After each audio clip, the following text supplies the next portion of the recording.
It's that time. It's that time. Mm, Welcome back. Welcome back. How everybody feeling today? We got another full day of football. Uh Starting off bright and early with the Browns and the Vikings going head to head overseas, which is why we get to watch it this early in the morning. We got I think they in the UK. Yeah, they in the UK today, London, playing NFL football. Think on that side of the world they really like soccer. But hey, we here for it. We here for it. I think I might have picked in this one. I don't remember who I picked to win, but Browns got a new quarterback. They starting Dylan Gabriel today. I probably roll with the Vikings. They actually looked pretty good last week in Dublin. So I don't we don't know what to expect out of the Browns offense, but it's been very lackluster so far to say the least. So when we think about it, the scary part about an offense starting a new quarterback is you don't really have a lot of tape on that player. Oh, let me change. Let me update my name. I'm tripping. You don't really have a lot of tape on said player, so you don't really have a lot to judge him on, right? So that could play in your favor. He is a rookie, Dylan Gabriel, so this Vikings defense can be dangerous. This Vikings defense can smother you. They like to send pressure and lots of it. Brian Flores is a hell of a defensive coordinator. And with that being said, I think this game could be close just because the Browns defense has been amazing this season. You know, that's probably what helped them. No, it is what helped them win the game over the Green Bay Packers, and they just can't been competitive for the most part all year long. Now they did. I think it was kind of sort of a blowout between them and the Ravens, but that's family business. You just never know how the games are gonna go when you playing division games. But let's see what they do today. Browns getting the ball first. They just kicked it off and then went out of bounds. So the Browns gonna start off at the 40.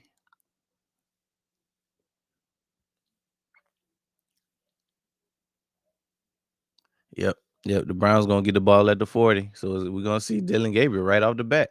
Now it's interesting. It's been some storylines.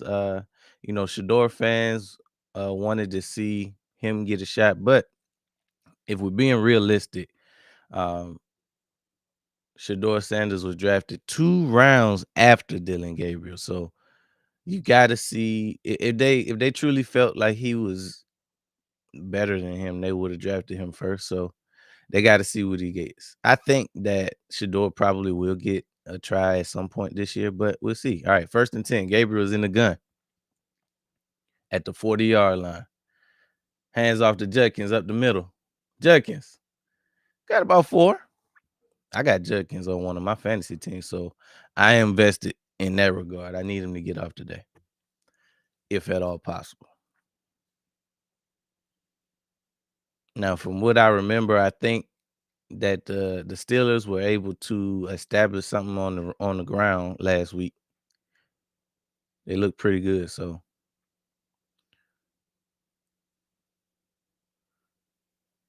hand off to Judkins again, up the middle.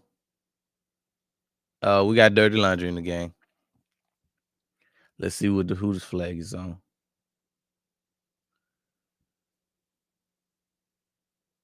So it's on the Browns.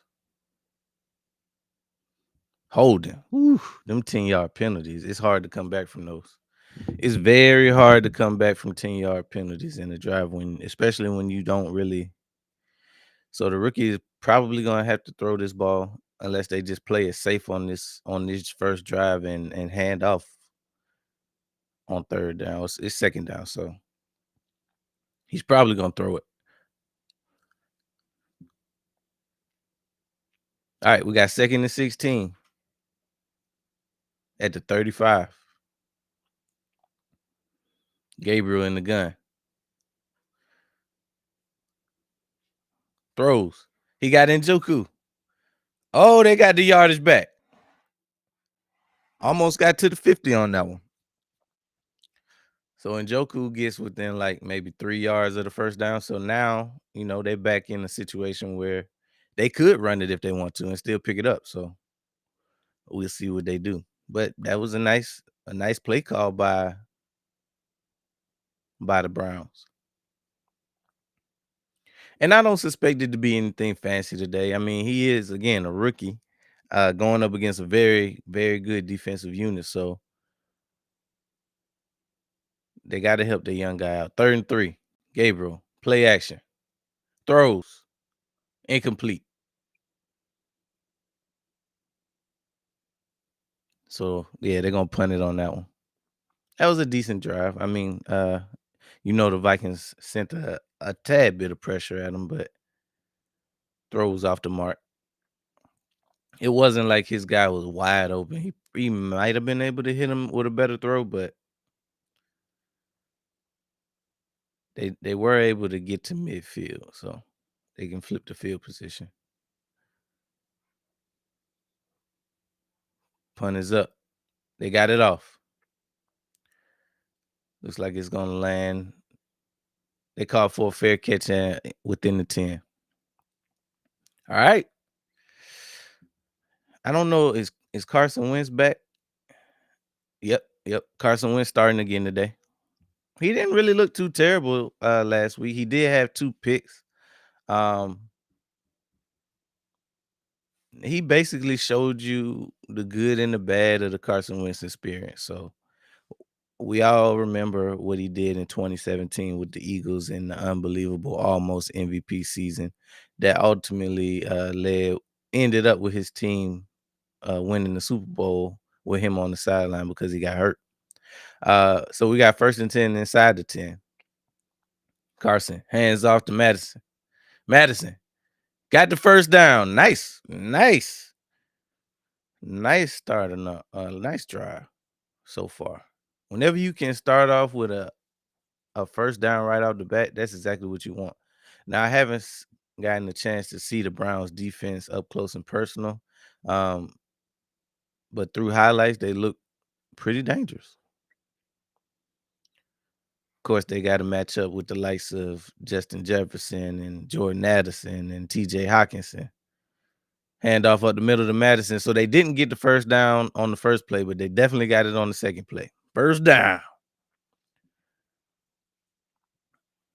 Also got Madison on my fantasy team, so got lots of skin in the game. Both running backs, both starting running backs are on my rosters. And of course, unless you don't know anything about the NFL, you know that this defensive unit is anchored by Myles Garrett, the freak. Throws to Hawkinson. It looks like a nice tight end screen. Okay. So they right off the bat, 2 explosive play. Well, you can't really call them explosive, but definitely some good plays so far. They got 9 on that one. And when you put yourself in 3rd and shorts, 2nd and shorts, you may not even get to a 3rd down, to be honest, but it just puts you in a good spot. The whole playbook is open right now. 2nd and 1. TJ Hawkinson is one of those tight ends that's liable to go off at any moment. 2nd and 1. Wentz throws it short. First down. Justin Jefferson, who's also on my fantasy team, by the way. And if you're curious, this is not all the same team. I got like 5. I'm in 5 leagues, so for the most part, everybody is on one of my fantasy teams. And if for some reason they're not on my fantasy team, I'm probably going against them in any given week. So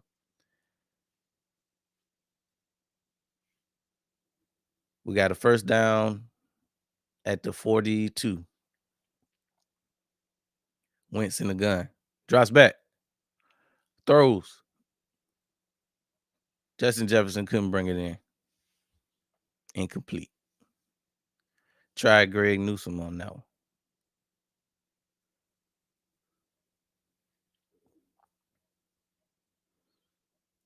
I respect it. It was first down. You gotta give it to your guys. You got to give it to your guys. And there is nobody better at getting it to their guys than the Vikings.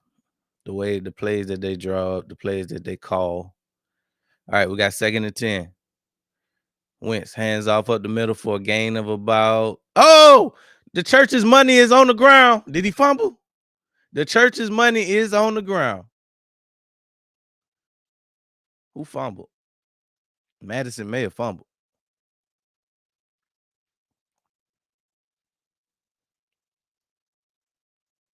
They saying the Browns got it. Oh, the Browns got it. Let's see what happened. Madison carried it. Oh yeah, they punched that out. 91 looked like he punched that out. Hell of a play by 91. So just like that, the Vikings drive is over. Madison fumble, which isn't great for my fantasy team because that's an automatic -4. Jeez Louise. All right. So when we come back from this commercial right here, the Browns will have the ball. Right around the 40, I believe. First turnover of the day. So I told y'all that this defense was legit. Um, I don't necessarily know how well they are taking the ball away, but obviously they got that takeaway. And it's a stingy unit. I think Jim Schwartz is heading that unit. We in Philly are very familiar with Jim Schwartz because he helped. He was the D coordinator when we won in 2017, won it all.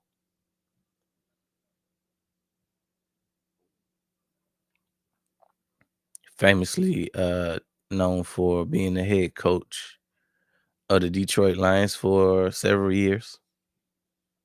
But hey, he's been able to lead a top 10 unit in Cleveland for a couple years now.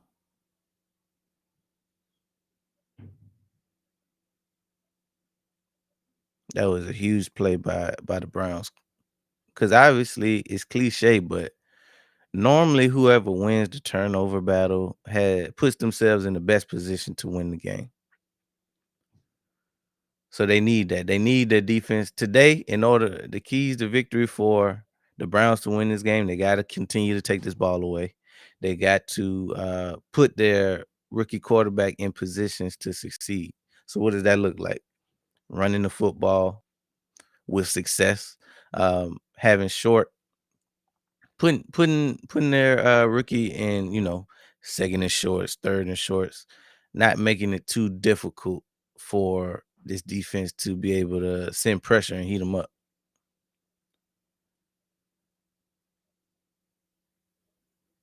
Yeah, they showing the fumble again. I don't think it's any question that it was a fumble because it clearly was out well before he hit the ground.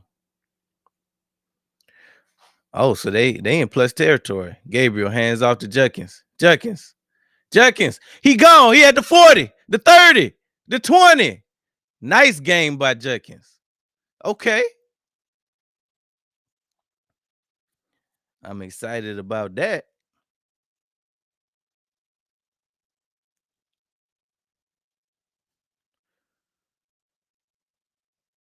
Judkins had a night. Now that's an explosive play.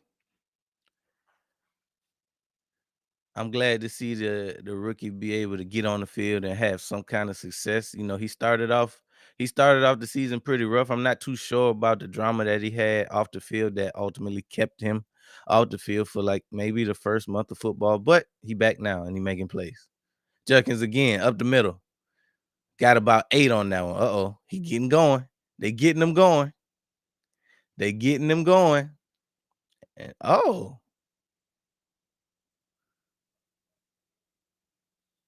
the rookie got a little sass to him.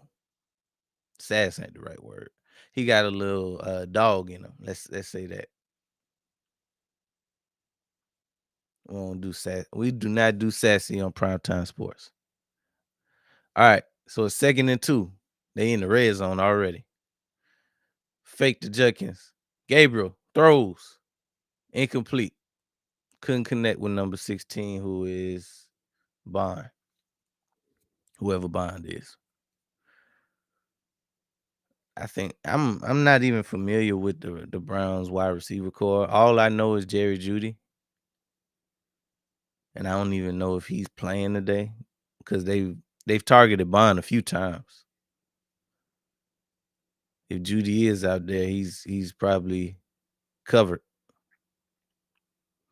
All right, 3rd and 2. Hand off to Judkins off the left side. Judkins spins. Couldn't get the first down though. If you're the Browns, do you so it's 4th and short at the goal line. Do you kick this one? What do y'all think? Would y'all kick this one or just see if you can get it? Because with the way this defense has looked all year long, I think I might try. You don't know if you ever gonna get back here, yeah, and that's what they're thinking. It's 4th and 1. Hand off to Judkins up the middle. First down, baby. Yeah, you kind of got to go for it in that regard because you don't know how. One, you don't know if you ever gonna get back here, especially in the first half, and two, you don't know how your offense is gonna perform today. So while you're down here, why not try to get 7? And like I said, worst case scenario, if they didn't get it, then they were gonna have to they were gonna force the Vikings to march 95 yards down the field. So low risk. 1st and goal. Gabriel in the gun. Hands the ball off to Ford.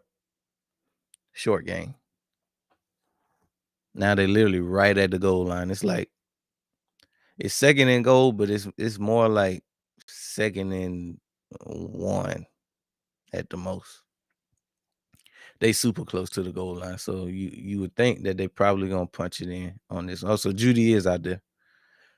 Judkins just came back in, so hoping that they just hand it off to him and get this touchdown. 2nd and goal. Hand off to Judkins. No, it's a fake. Oh, they threw it to the fullback. Touchdown, Browns. Fannin Jr. Nice play design. Snuck him out on a route. They faked it to Judkins, snuck him out in the flat, and easy touchdown. So Gabriel got his first touchdown of his career. Wow, first career touchdown. Hey Jay, so it's on NFL Network. if you have NFL Network, then you should be able to see it. That's why I'm catching the game this morning. But just like that, they got 7 points off a turnover. So they forced the turnover, forced the fumble on the Vikings, and then turn it into points immediately. 7-0 Browns, Cleveland Browns over the Minnesota Vikings.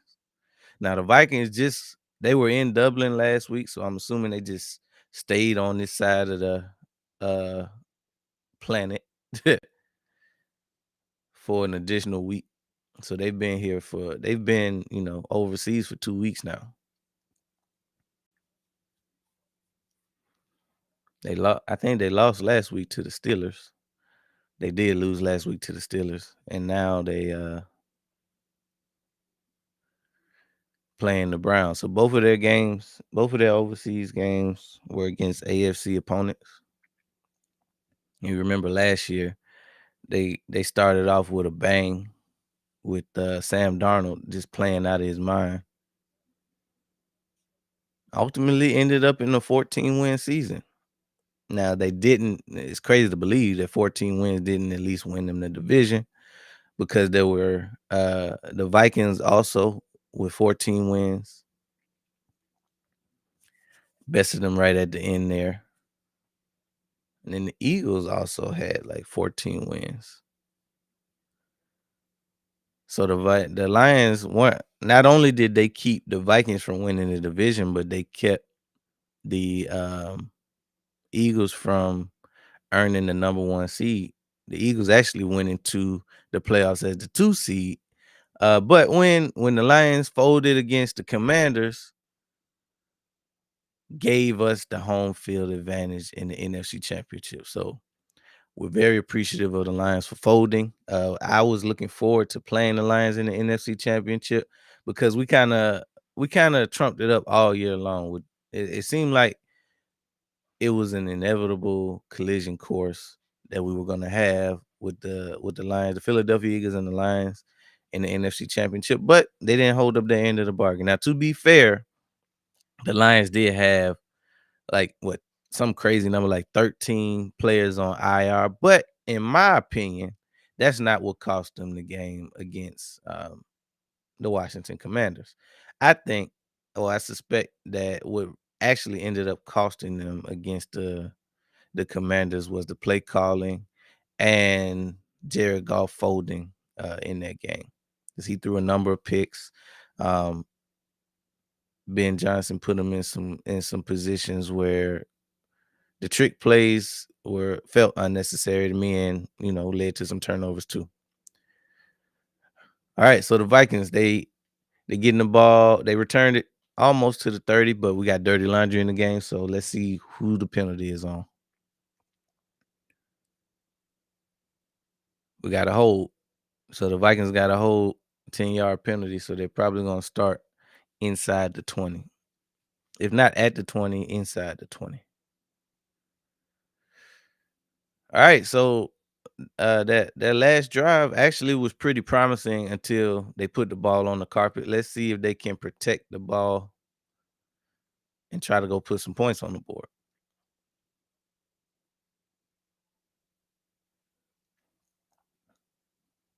All right, we got 1st and 10 at what looks like the 18-yard line. Wentz hands off up the middle to Scott. Scott got a nice game. So I mean, they were moving the ball before they turned it over. So let's just see. Looks like they're giving Scott the go on this drive. Hopefully, that doesn't mean that Madison's day is over. All right, 2nd and 3. 2nd and 3. Wentz under center. Oh, we got dirty laundry in the game. It might be coming back. They got a false start, so they got to back it up 5.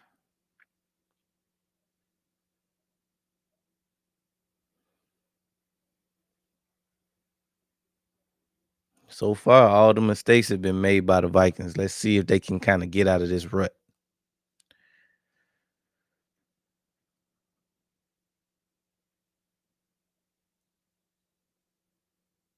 2nd and 8 at the 20. Wentz in the gun. Hands off to Scott. Short game. Barely got back to the line of scrimmage. They got like maybe a gain of 1 on that one. So it brings up the first 3rd and long of the game. 3rd and 7. You do not want to be in 3rd and long situations with this defense, against this defense. Obviously, we already know what to expect from Myles Garrett, but they got a nasty bunch. Their defense is not to be trifled with. All right, so we got 3rd and 7. Wentz in the gun. Wentz drops back. Throws. Caught. Jefferson. First down. Nice 3rd down conversion. That's exactly what you want to see out of this unit.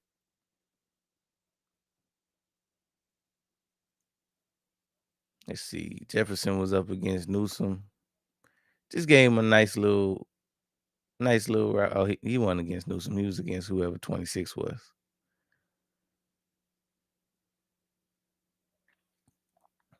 That's what they needed. They needed to stay on the field. All right, we got 1st and 10 at the 37. Wentz. Play action. Throws. Off target. 2nd and 10.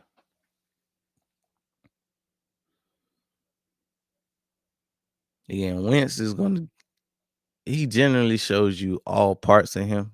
Uh, he'll show you why at one point he was the number 2 overall pick, and then he'll show you why you get rid of a number 2 overall pick.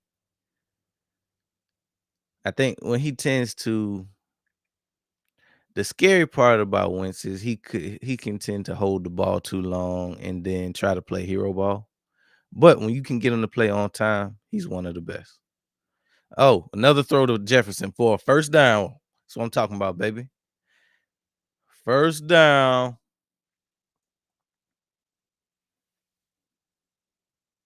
So that's what you got to do. You got to find ways to get your guys the ball. Check on my lineup. Make sure I'm not out here slipping.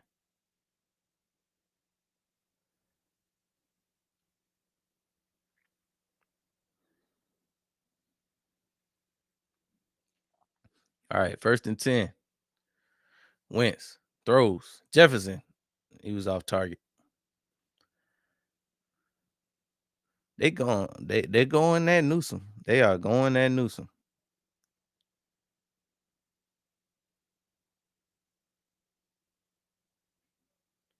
We got dirty laundry in the game. Got another first down. Sorry, not first down. Got another penalty. The Vikings did. Looks like it's going to be a 5-yard penalty.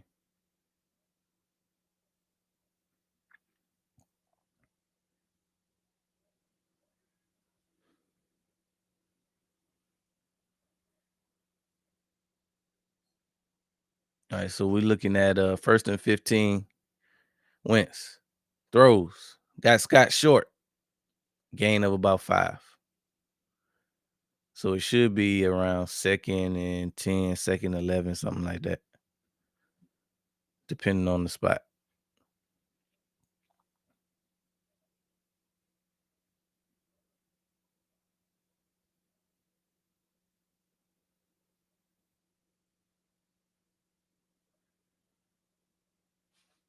Yep. So we got a 2nd and 10 at midfield. Wentz is under center. Wentz. Play action. Rolls out. Throws. Caught by Naylor. First down.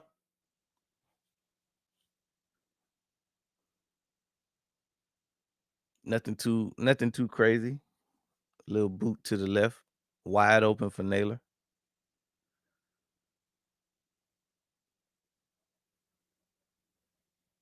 I think they might have caught him in his zone. Wide open too. He was wide open. Vikings doing exactly what they need to do to move the ball. Oh, they in the Wildcat. They throw it. Oh, 84 wide open for a touchdown by the Vikings. Oh, nice play design. Throwing it to Oliver for the touchdown. Started off in the Wildcat, ran it to the right, and then the running back just threw it. Touchdown, wide open.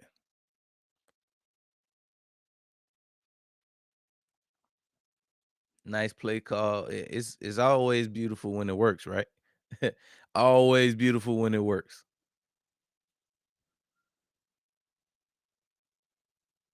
All right, they're lining up for the extra point. It's up, and it's good. So they were able to tie it up. Vikings, the Minnesota Vikings, were able to get 7, put 7 on the board. Cam Akers with the throw. That was beautiful. That was beautiful. So they tied it up 7-7 against the Cleveland Browns. And see if they can kind of build on that. So, I mean, like I said, the drive that they fumbled on was a good drive as well. We haven't seen Madison since the fumble, so hopefully Hopefully, they just sat him for that drive because I can't really afford to not get anything from Madison today.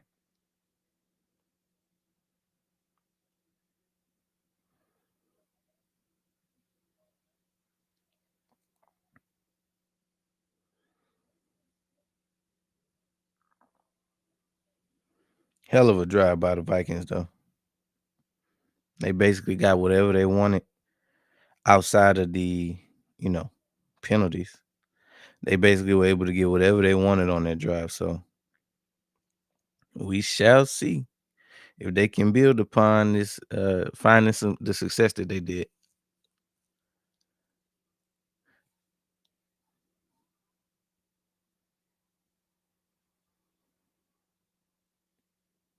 I bet nobody had Cam Akers throwing a touchdown pass on their parlays. That was not a leg on your parlay. I don't care what you say.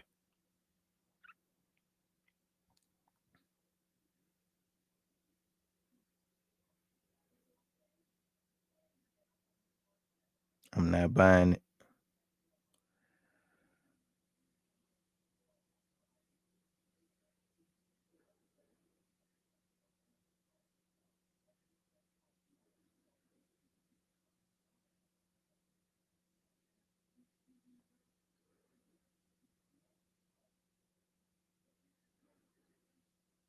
Hmm.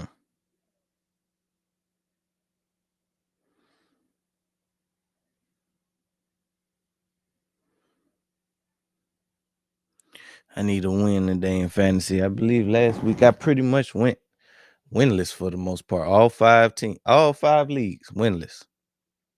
Pathetic.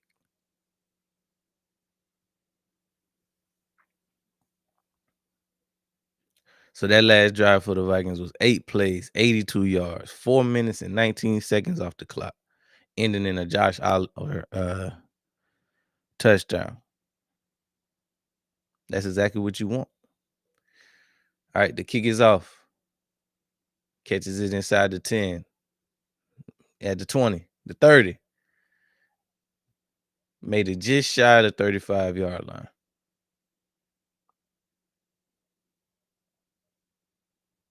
Yeah, that was just beautiful play calling. They showing the touchdown again to Oliver. Easiest touchdown he'll have in his career. All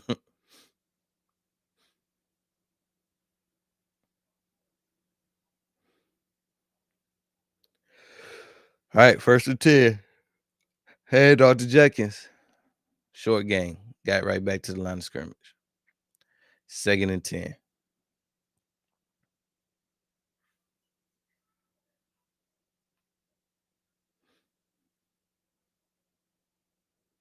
Let's see if that touchdown can light a fire under the Vikings. All right. We got 2nd and 10. Gabriel rolls out to the left. Got a man short. Got about 5 on that one. Brings up about a 3rd and 5. So again, in this game plan, you would like to see them get nice boosts. Run the ball, get the rookie out of the pocket. You do not want to be a sitting duck against this defense.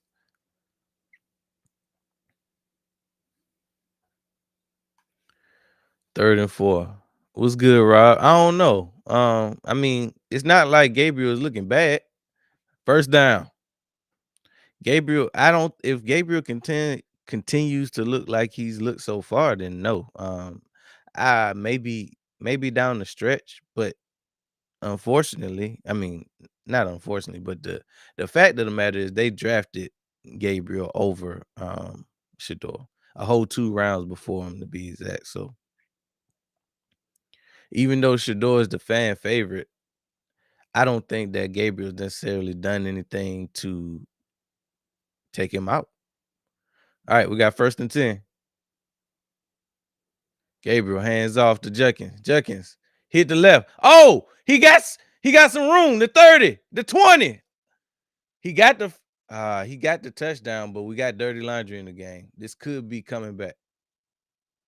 More than likely is. Damn. Damn. Rook got loose.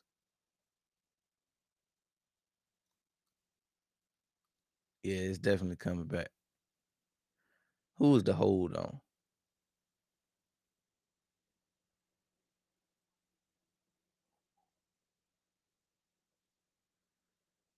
Uh Number 44. Damn. They cannot afford plays like that. They got two people for holding on that one. You think he'll ever even get a chance to start in the NFL? Maybe. It's hard to say right now. Um, I think he just got, he just in one of them hard positions that being drafted in the fifth round, maybe he might get to start this year. We never know. He a couple injuries away. Gabriel, pass batted, incomplete. Brings up 2nd and 20.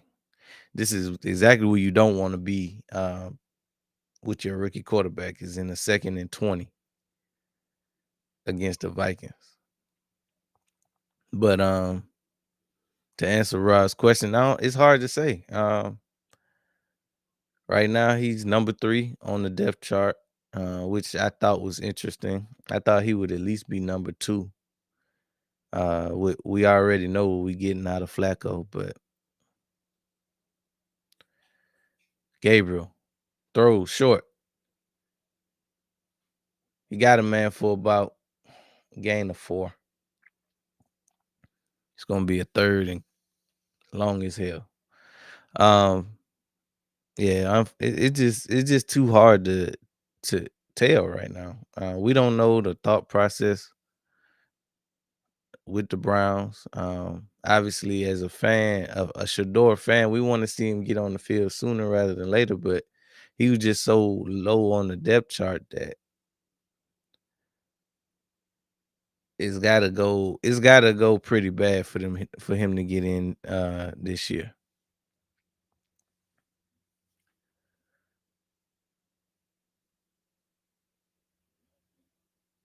Because either Dylan Gabriel got to basically play terrible football. Because, I mean, as a rookie, you get a long leash. As a rookie, uh, they not really expecting him to win any games. They just want to know if he can be their guy going forward. So it's not like he got to go out here and light it up. But if he does, that definitely will keep um, Shador off the field.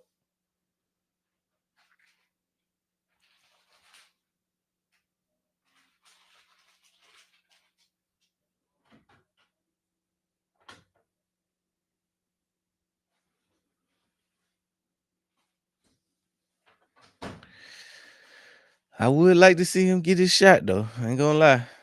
But like I said, Dylan Gabriel hasn't done anything that would make you like pull him off the field. You got to be able to justify taking him off the field.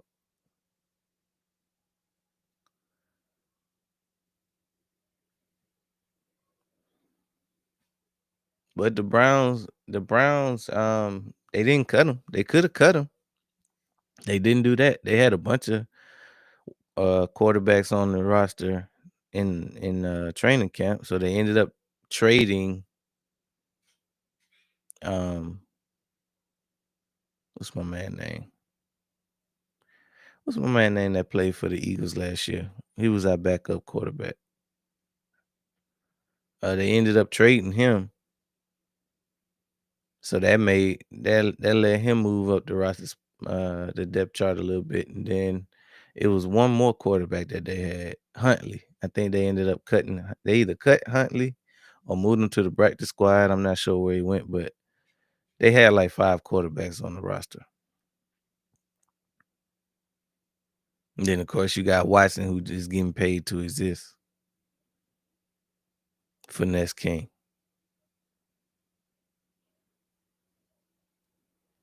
All right, so we back. Dylan Gabriel in third and forever. Third and 15. He in the gun. Uh, we got a false start. Now that turns into a third and 20. It was already a long shot that they were going to convert it, but I mean, they just made it even longer.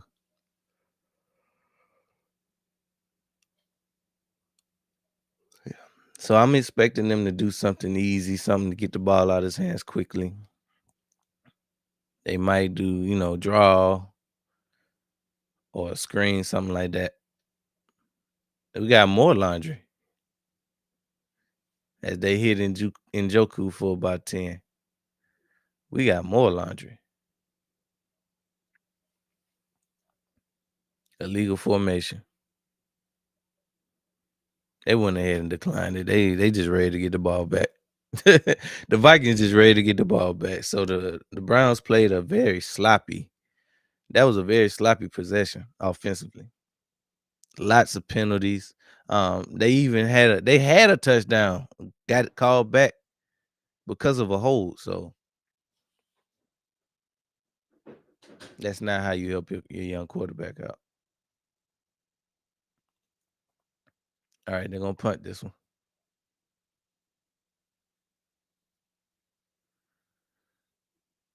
They got it off. Looks like a beauty. Lands around the 20. Look like they're gonna get it at around the 20. The Vikings. The Vikings gonna get it around the 20 when we come back. It's an excellent time for a water break. So we'll be right back after a word from our sponsor. Introducing Black Diamond Concentrate from Diamond Collection, a premium mineral supplement crafted to elevate your hydration experience. Formulated with no dyes, sweeteners, or artificial flavors, Black Diamond Concentrate is 100% natural. Just 2 dropfuls added to a 16.9 ounce bottle of water can transform the way you hydrate. Order today at poweredbytmb.com and use code DSP at checkout to receive a 20% discount. That's code DSP. All right, let's get back to the show. Welcome back. Welcome back. Shout out to the good folks over at the Diamond Collection. Blue Pill, what's good? Good morning. He says, why they playing so dang early? You don't like early games? I like it. I like it. These games is really for true football fans because when you think about the Vikings and the Browns matchup, who was really gonna watch it outside of those fan bases? So it makes sense. Why not put them? Why not send them overseas? Let them play early. But the 9:30 game always rolls right into the 1 o'clock slot. So now you don't have to wait all day for football when we play international. That's the thing that I love about it is instead of having to wait all day for 1 o'clock, now you got football as soon as you wake up. It's kind of crazy how global the love of football is. Yeah, man. The NFL is a brand. They know how to make money. You can't you can't um you can't knock their hustle. They know how to make money. And I think as a brand, and I'm kind of biased to football anyway, with it being my first love. Uh, but I just think they do the best job of marketing, right? So obviously they doing the best out of all the pro sports. But NFL is there. NFL, NBA is a close second. MLB is up there. If you like baseball, um, don't really hear much about soccer, NHL. The other leagues do what they do, but I don't think nobody is messing with the NFL right now. Yeah, they out in London. They was in Dublin last week. Had a couple games in Brazil already. They might. I think it might be one more game. I don't know when. All right, so the Vikings getting it at the 21. Hands off to Naylor on the end around. Naylor still going. First down. Well, the Vikings got some tricks up their sleeves early today. If you recall, they did they ran a wildcat, snuck Cam Makers around the edge and let him throw the ball to, I can't even remember who that tight end is. Oh, hands it off to Madison for a short game. So Madison did get out. He finally out of the doghouse. Looked like they had Madison in the doghouse for the whole last drive. Got a 2nd and 9.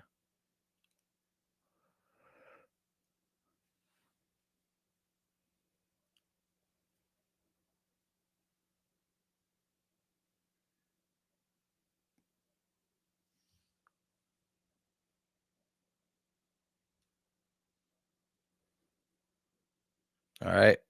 Wentz throws short to Madison. Is that Madison? Yeah, he threw it to Madison. Didn't get nowhere though. Got about a yard on that one.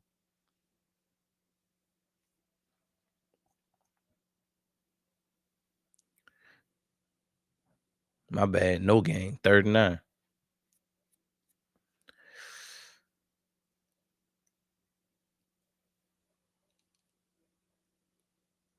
Old Jim Swartz.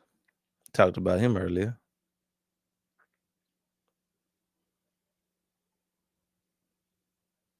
All right, we got a 3rd and 9.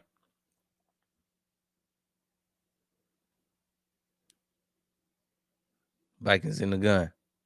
Wentz drops back, surveys, throws, incomplete to Hawkinson. Oh, we got dirty laundry in the game though. Who's the flag on? Look like number 9 Delpit is gonna get flagged for that one. Yep, pass interference.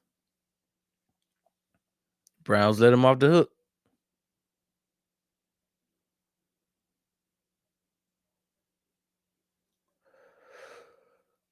Had him off the field. Let him off the hook.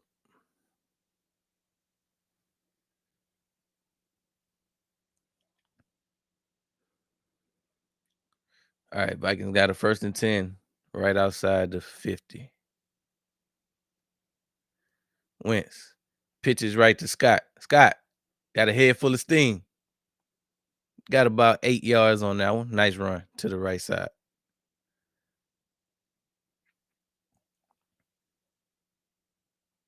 So instead of that being a punt, Vikings get to continue to drive. Now they got a 2nd and 1. Just in the blink of the eye, you could change the whole trajectory of a drive. Because when you think about the Browns, when they last time they had the ball, they scored, but it got brought back from a holding penalty. So that took 7 points off the scoreboard. All right, so we got 2nd and 1 at midfield. Wentz, play action. He got all the time he need. He throws. Miss Jefferson. Too high.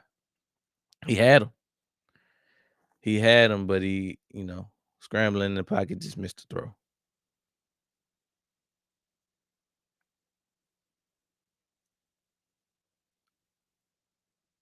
Sidearmed it and just sailed it a little bit. He had some room too. Jefferson had room. He probably could have, finessed some more out of that one, but 3rd and 1.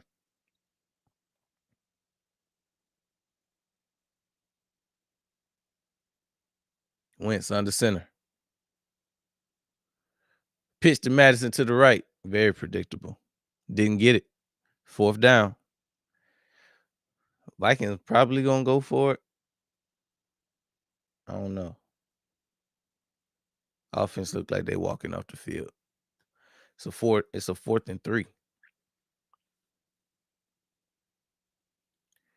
Yeah, that to me that was kind of predictable just because the pitch just worked. So I mean, I know you got something better than that, Kevin O'Connell. Yeah, they're gonna end up punting. Defense bows their neck on that one. Punt is off. Fair catch right at the 10-yard line.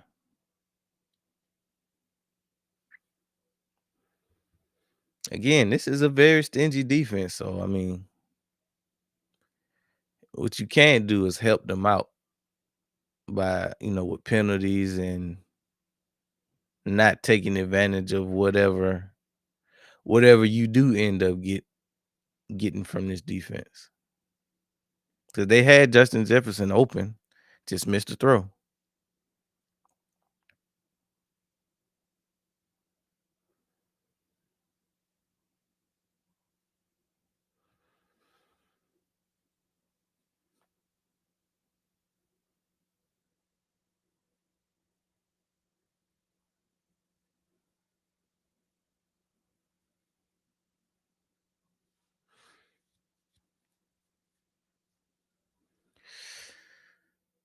All right, so we still knotted up 7-7 when they come back from their commercial break. Dylan Gabriel and company will take the field.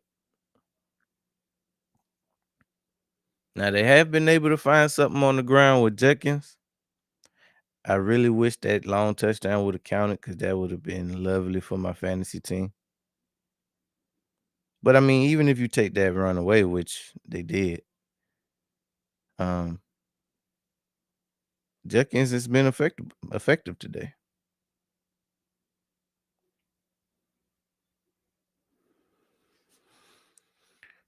So they continue to run the ball with him, um, and see what it opens up in the passing game.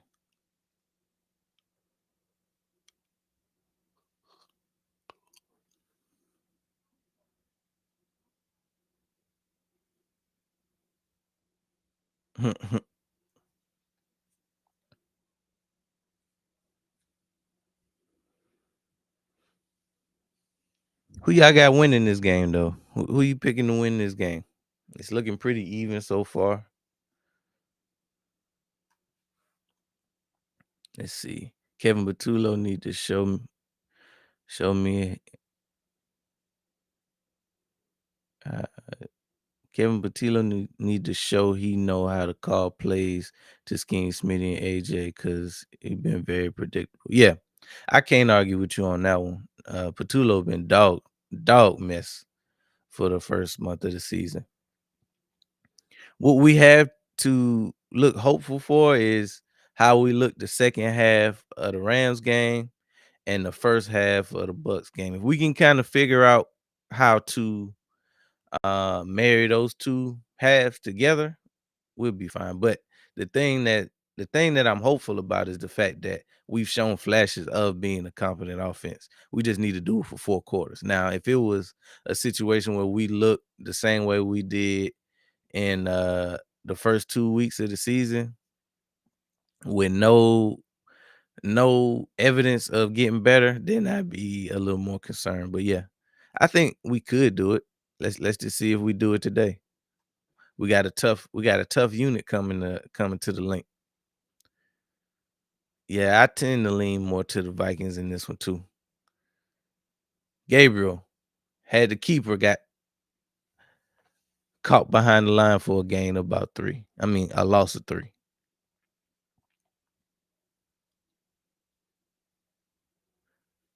But yeah, KP got KP got something to figure out. He got questions to answer because we too talented on the offensive side of the ball to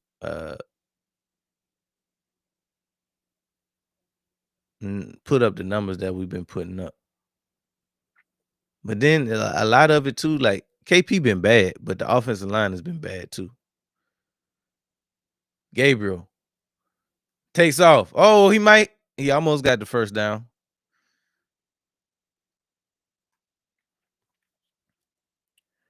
Broncos are nice. Yeah. I mean, they straight. I don't think so. Obviously, I feel like the strength of their team is the defense. And it's hard to not agree with that. But Bo Nix, he's straight. We'll see what he looks like today, because I mean, it's for whatever deficiencies we have on the offensive side of the ball, we come with it on defense. I don't have no questions about our defense, even with Ringo and Adore Jackson being CB2. we still been able to get off. We take the ball away. The run game can be a little shaky at times, but for the most part, our defense has kept us in games and won games for us. So that unit, I have no questions about that side of the ball. Offense just need to pull their weight today. And it's crazy to think, like, even though we saying like offense got to pull their weight, they been scoring. They still been finding ways to score. Some of them has been from the defense giving us short fields, special teams helping out with block kicks and returning plays for touchdowns. So we've been playing some good complementary football on the defensive and special team side. Offense just need to pull their weight. And even as bad as the offenses look, you gotta remember we 100% in the red zone. So when we get there, 11 out of 11 times we've put that thing in the end zone. Mitch getting, I can see that. Mitch is locked down, and to be honest, he probably already should have like 2 or 3 picks. He just can't catch. It's time for us to come to grips with the fact that Q, he locked down, but he can't catch a cold. And it's okay as long as he can keep the wide receiver from catching it, which he's really good at, but he can't catch. He showed it all his rookie year where he was supposed to have like 8 picks. He finally do catch a couple once we get to the playoffs, but when you look at those, it wasn't like it was any. The picks was like basically fair catches.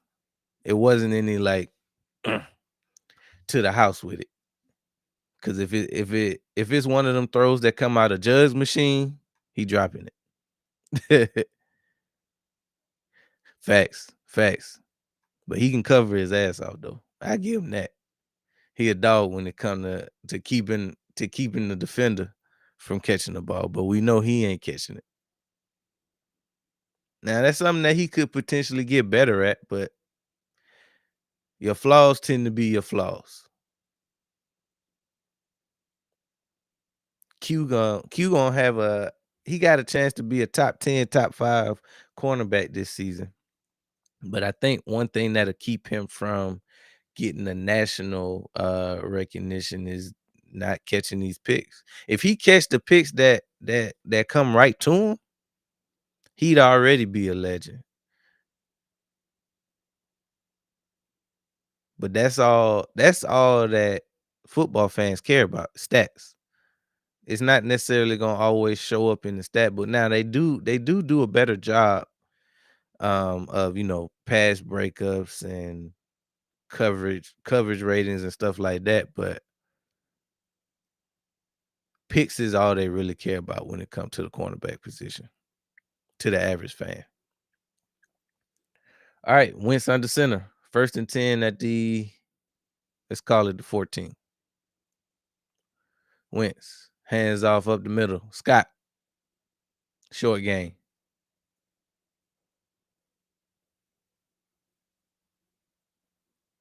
Now the Vikings seem to like Scott a lot. I heard that he transitioned over to running back from wide receiver, which makes him one of those like dual threat running backs that you can pretty much keep on the field all 3 downs.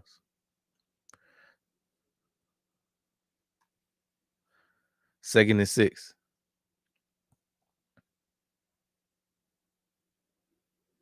Play action. Wentz rolls out to the left, throws it away. Didn't see anything.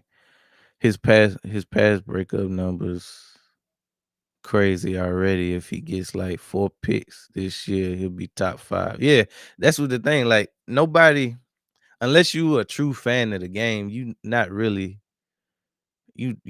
know what the pass breakup numbers are. That's not something that they pretty much advertise, but you will know how many picks a cornerback got. You're right. And if he get about 4 picks, 4 to 6 picks, and continue to have the lockdown coverage that he has, he Gucci. All right, we got 3rd and 6.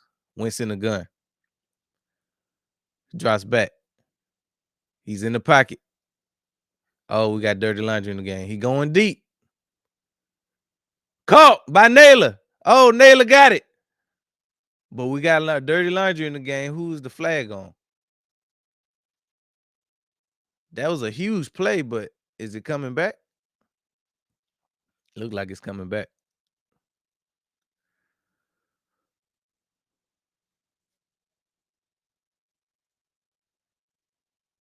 Oh, that was an offsides. They got him for a holding, so the penalty's offset. Replaying third down. Dang. So the play don't count. Myles Garrett jumped off sides, but they got called for a holding, so penalties offset. Replay third down, baby. That's the second explosive play that's getting wiped off the board today. One by each side.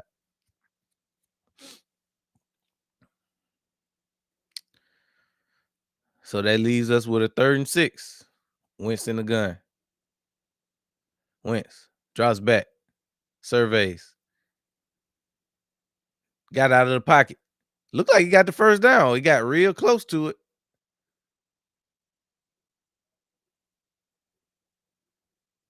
All right, they saying he didn't get it. They got a punt.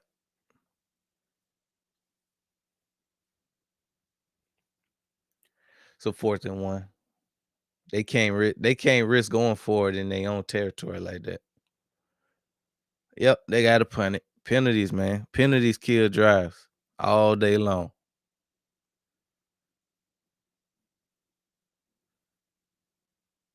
But let's see if they can't flip the field. They got it off. It's caught.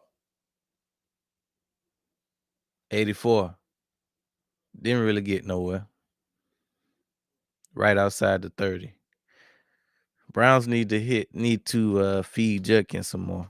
Now, he had some success early in the first quarter. Obviously, he broke off the long run for a touchdown that got called back by a daggone holding penalty. But so far out of Gabriel, like you can't really complain with what you've seen out of Gabriel. He hasn't really had any crazy throws that you wonder like what was he thinking. This is a hell of a unit that he's going against in the Vikings. So let's see what he does down the stretch. Myles Garrett look gas, boy. He out there giving it his all as usual. All right, we got 1st and 10.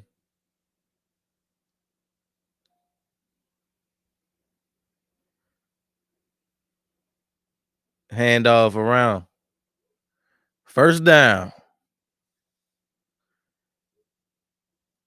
Who is that? I can't tell who number 83 is, but that was a nice play call.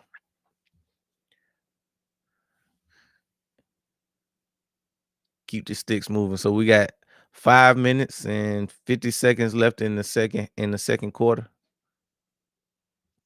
See if they can't be in 2-minute offense. They got 1st and 10. Gabriel. Hands off to Judkins. Judkins got about 3.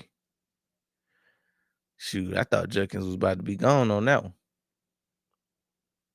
I didn't really watch Judkins a whole lot at Ohio State.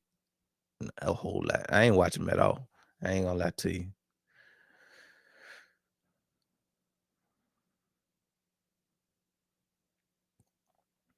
He looking like a solid back so far. All right, we got 2nd and 7. Gabriel under center. Play action. Steps up in the pocket. Sack. They got him. And that's what the Vikings give you, man. They got a hell of a unit.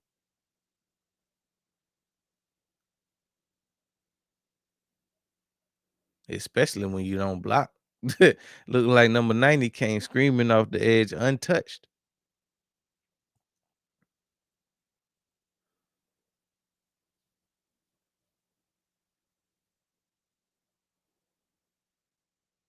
All right, so it's 3rd and 13. Gabriel drops back. He throws. Got a man. First down. But did he catch it though? I think that's Judy's first target. They questioning if he even caught it though.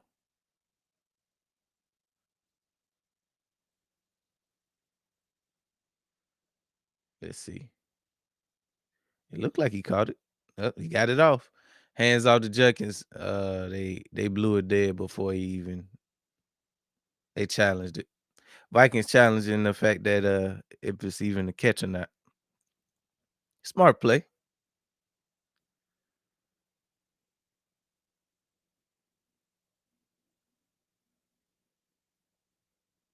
Minnesota challenging.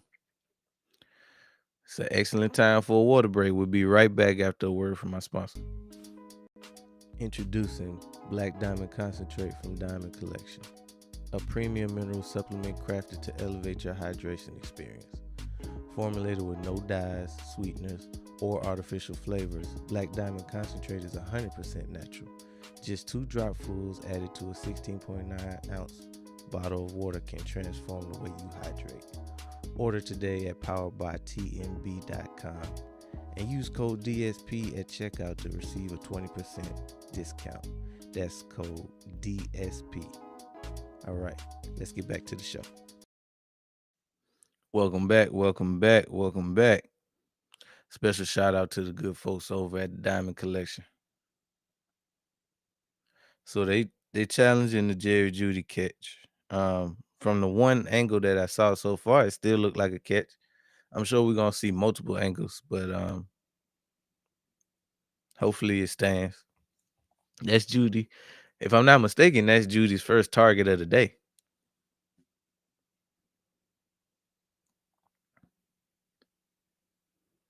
But it's promising, that was if it does stand, that was a hell of a play. Hell of a throw by Dylan Gabriel. He hit the open man, which you expect your quarterback to do. And that was a 3rd down, I believe. So the money down. What is your quarterback do on the money down?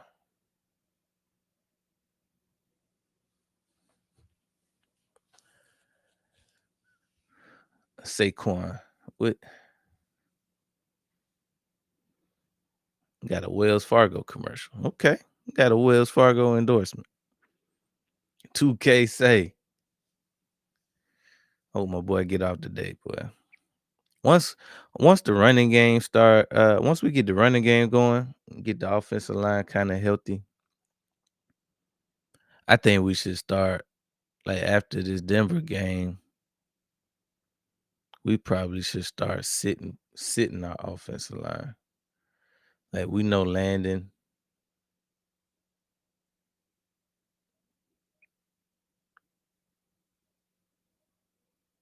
Oh, they saying Judy didn't catch it. From that angle, it looked like he didn't catch it. Dang, Judy. You gotta help your quarterback out on that one, my boy.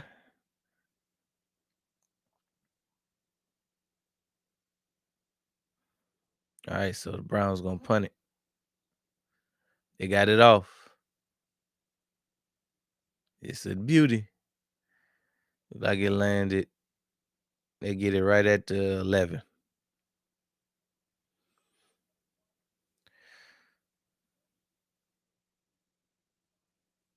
Oh, so we were right back in London next week. Broncos and the Jets. Another 9:30 game. Let's go. We got all day football again next week, folks. Go ahead and set your alarm clock now. Cause we here. We here. At that point, the Broncos will be coming off a L, looking to keep the Jets winless if they don't win today or this week. Hand off up the middle to Madison. Mason. Mason? Yeah, I think it's Mason. Got a short game. Look like it's 2nd and 9. Yeah, it just you can't expect a tight end to block Garrison 1-on-1. It ain't gonna happen. It just ain't gonna happen.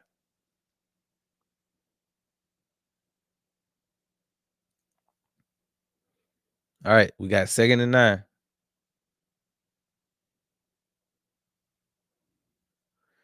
Wentz drops back, throws, back shoulder, incomplete.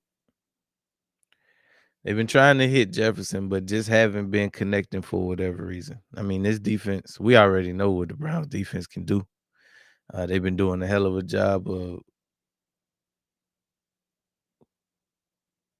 keeping them keeping the score low. I mean, so far they only allowed 7 points, and even that was off of a turnover, I think. Yeah,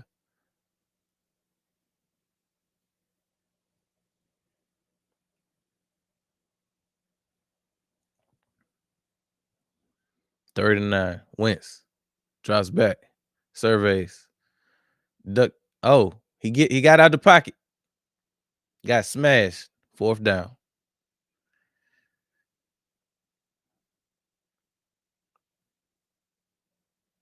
They got to punt again. So yeah, this defense ain't really going. This defense ain't really gonna give you much.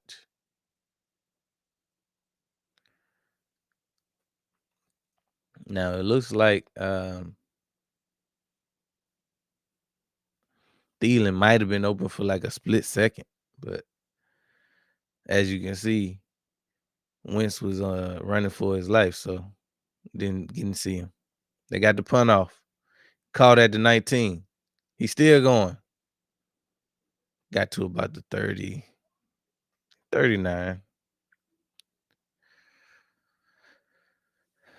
I kind of suspected two things from this game. Either it was going to be a dogfight because of both defenses, or I did see a path to the Vikings potentially like winning big if they figure some things out offensively.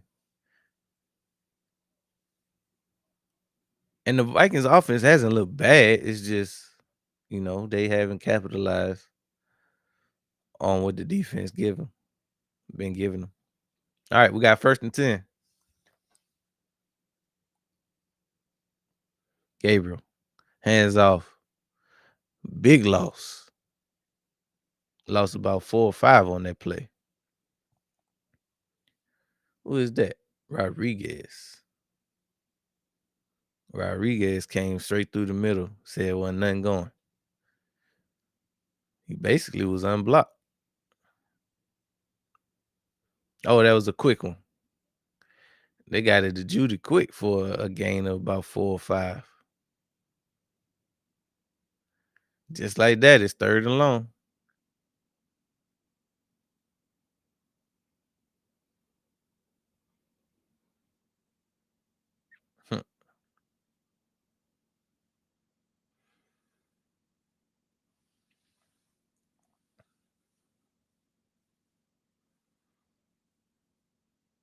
So it's been a defensive struggle all day today. Even but really when they have both teams, when they've had a chance for a big explosive play, they just been called back by penalty. So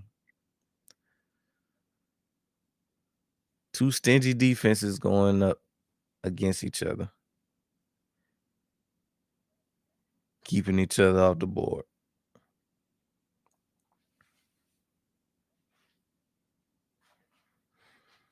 Make sure y'all hitting that like button. Go ahead and subscribe.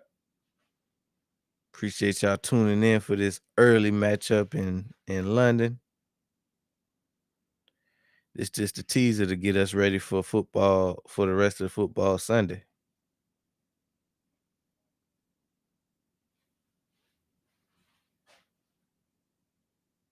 Just a teaser.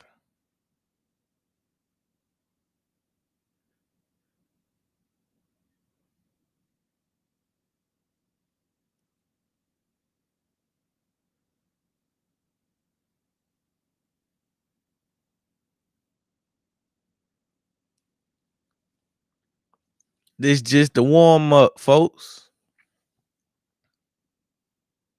Of course, we got the Broncos coming to Philly at the 1 o'clock spot. Then after that, we got Washington going to LA to face the Chargers.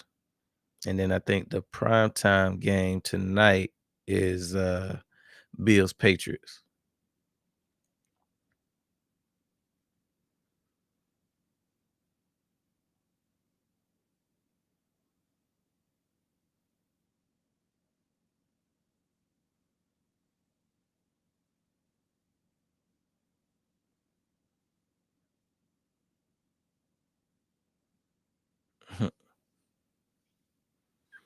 So we got a dope lineup today.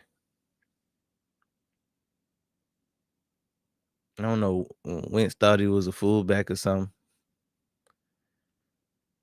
He got smashed on that play. Now he on the sideline wincing, pun intended. All right, Gabriel throws, got a man, almost got the first down. Bring up a 2nd and 1.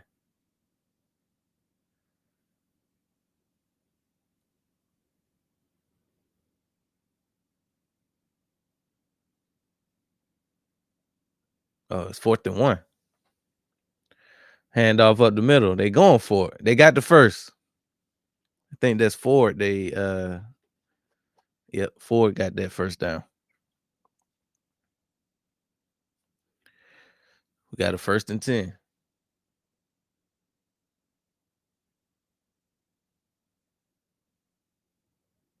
Gabriel drops back, throws. Oh, almost threw a pick. Intended for Njoku, but 44 undercut it. Almost took it away.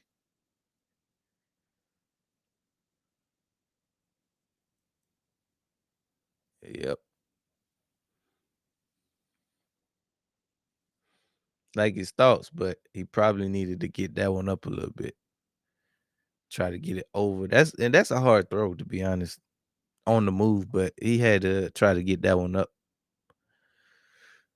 over the linebacker. All right, Gabriel throws. Ford. Nice game by Ford. Got the first down and got out of bounds. Oh, looked like Wentz going to the locker room. And that's the other thing about Wentz. It's like he put himself in positions. Like he he is tough, but the brand of football that he plays leaves him susceptible to injury. Like on that last drive, he didn't necessarily need to put his shoulder down and go up against this Browns defense. And got smashed, and now, he could possibly be out for the second half. So that's what you get. 1st and 10. Gabriel throws. Ford again. Got a short game, but the clock is ticking now. We got about 40 seconds left in the half. They trying to at least get in field goal range. 2nd and 6. Gabriel in the gun. Drops back. Throws. Incomplete. We got 3rd and 6. The Browns got a 3rd and 6 with 35 seconds left on the clock. All 3 timeouts. I don't think they're quite in field goal range yet.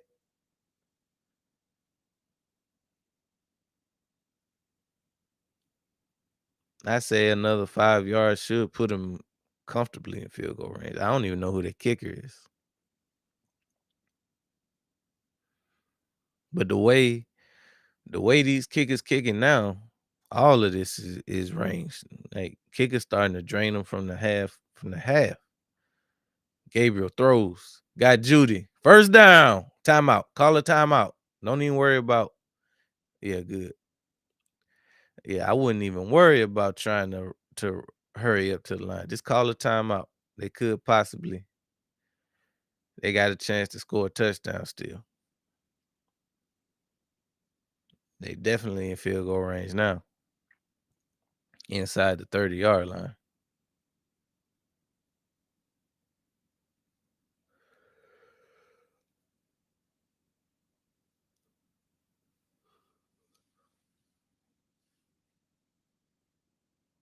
All right, so it's a 1st and 10 inside the 30-yard line. Mr. Spam, what's good with you? Hold that for me.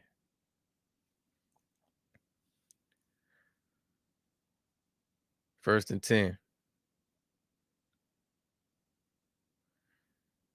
Gabriel drops back, throws. Caught! Njoku, first down. Call a timeout. Don't even worry about clocking it.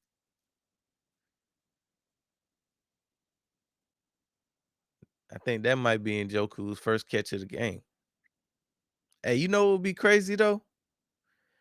Is if we was able to get Njoku. Because we all trust in Goddard when he on the field, but that's the problem. A lot a lot of the time he's not on the field. And you just can't count on him to be healthy for 16, 17 weeks. He'll give you he'll give you 12 weeks,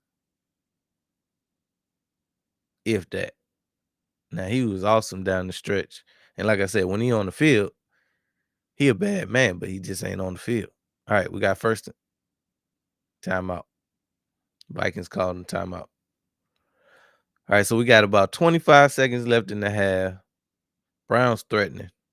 They in a good spot. They still got a first down, so everything in the playbook should be open. They can hit somebody short. They can run the ball. They can pretty much do what they want. Okay, Oklahoma quarterbacks. You got 6 of them starting right now. Mayfield, Kyler Murray, Hurts, Rattler, Dylan Gabriel, and I forgot the last one. Gabriel in the gun.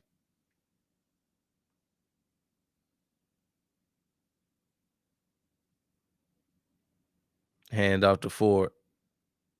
They stuffed him.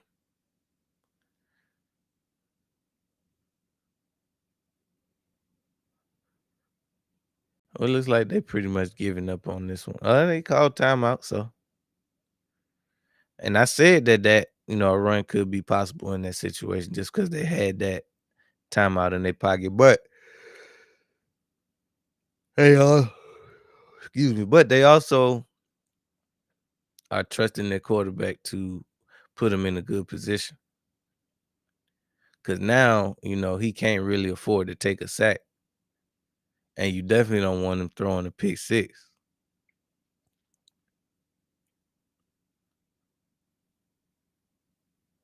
All right, so we got 21 seconds left. 2nd and goal. They inside the 10, the Browns. Gabriel drops back. Oh, it got hit. Lollipopped it. Incomplete. That had to get hit because the way that ball was looking, ain't no way he meant to throw it like that.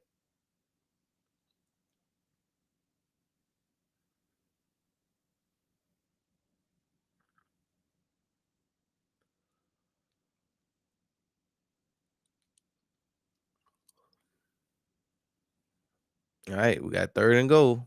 16 seconds left.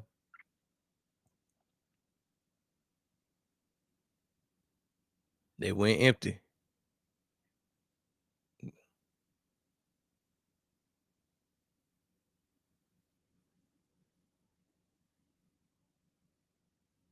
What happened? Like the Vikings calling another timeout. I mean, not Vikings, because they ain't got no more timeouts, I don't think. Yeah, the Vikings. Vikings calling another timeout.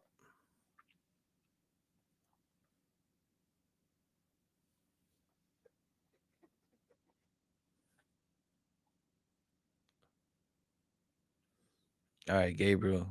Looks like they're coming out of empty again. 5 wide. Gabriel in the gun. He drops back. Throws. Incomplete. Got a flag on the play. I thought that saw a false start.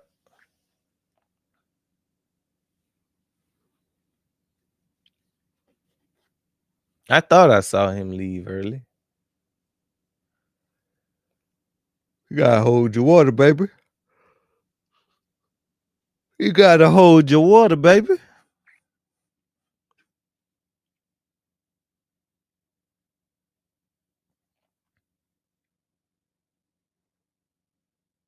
All right, we got third and goal, but it's more like a third and long. Gabriel drops back, throws basically out of bounds. Yeah, they gonna kick it and get out of here.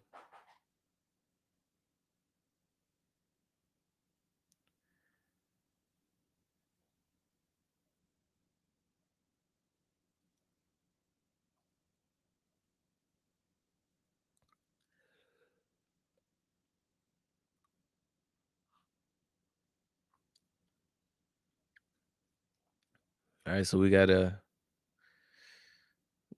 basically a chip shot from the 20. It's up. It's good. So unless something crazy happens, the Browns will go into halftime with a 3-point lead, 10-7 over the Minnesota Vikings. It's 9 seconds left in the half, so anything can happen. But I don't suspect. You never really suspect a big play with that little bit of time, but anything can happen.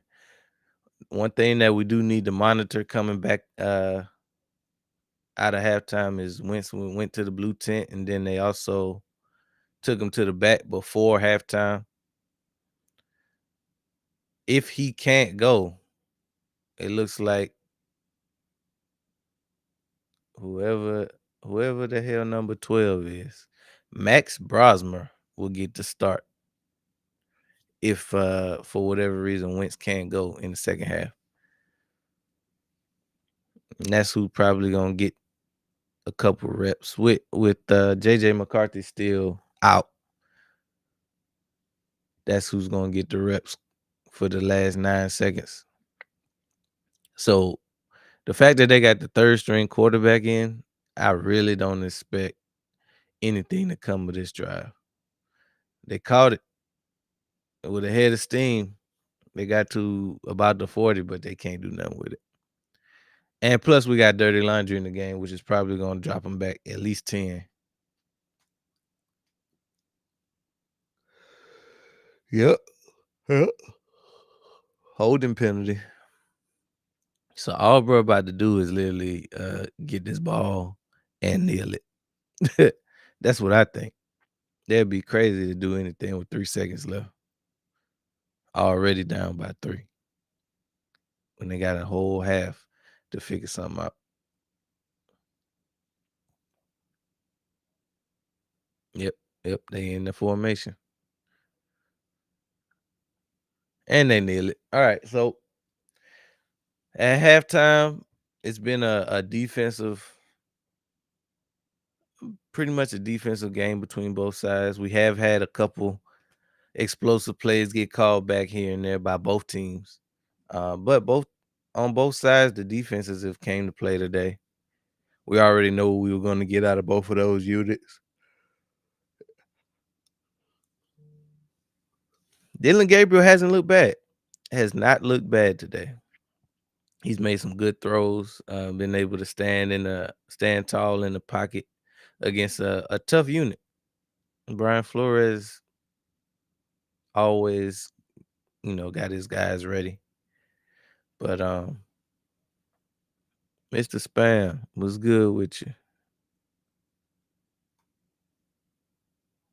Hold that for me.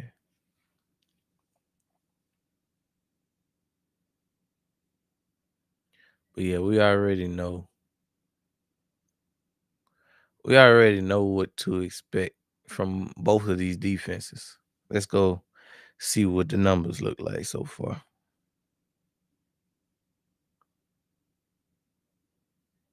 The Vikings versus Browns.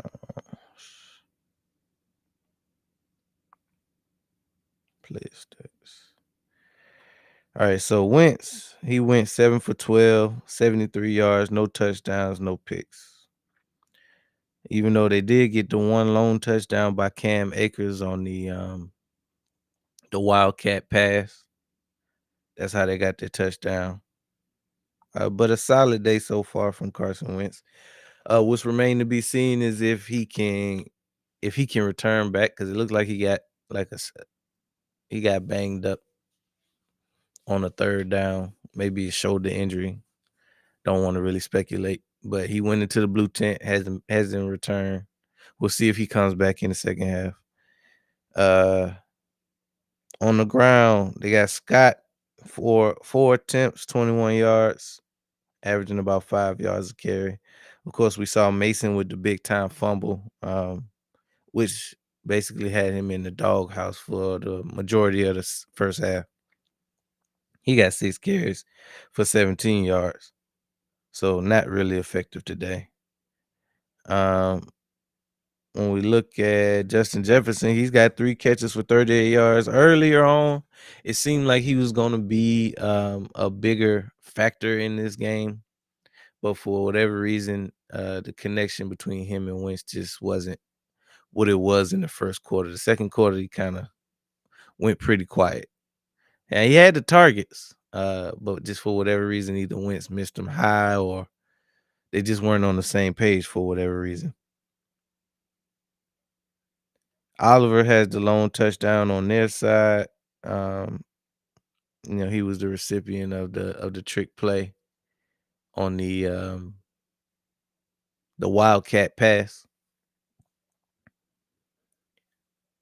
TJ Hawkinson got 2 catches for 14 yards, so not too bad.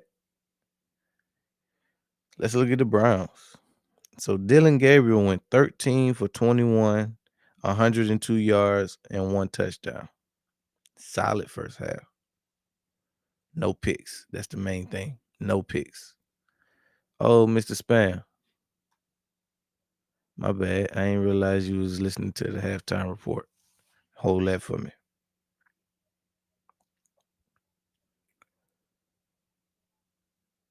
Judkins looked good. So he had 8 carries for 51 yards, averaging 6.4 yards a carry. If that big play would have counted, he would have at least had 70 to 80 yards already. And of course, a touchdown, and his average would have went up.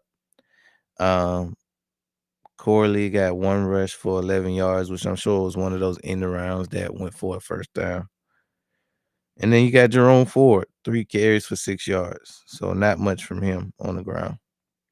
Receiving, the leading receiver for the Browns in the first half, tight end David Njoku with 3 catches for 41 yards, averaging 13 yards a catch. Ford got 2 catches for 20 yards. Judy got 2 catches for 15. Hale Fanning Jr. has the lone touchdown on their side. He got four catches for 13 yards. And Bond with 1 catch. So, I mean, it's been pretty much the numbers have definitely reflected what I saw. Both offenses had chances to score more points than they did, but it's all about execution.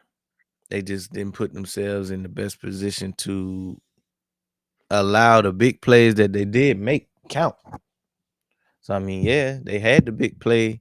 The Browns had the big play to Judkins that would have been a touchdown, got called back for holding. The Vikings had a big first down conversion that to Naylor that got called back because either a hold or I think it might have been a holding as well. I can't remember exactly what made them call it back, but an explosive play erased due to a penalty. Penalties kill drives. I say it all the time. But hey, we got a ball game. It's only 10-7. So it's anybody's game coming out of the half. What could change the game even more is the fact that the Vikings might be looking at trotting their third string quarterback out there, which you really don't want to do. But I mean, if Wentz is hurt, that's just what it is. That you got JJ McCarthy already out nursing the injury, um, which is why Wentz is even in a position to play today. And then he goes out. So next man up, third string quarterback. We'll see if it matters. Wentz is a tough guy. So, they could just, took precautions by keeping him out for the rest of the first half and see what they're gonna do.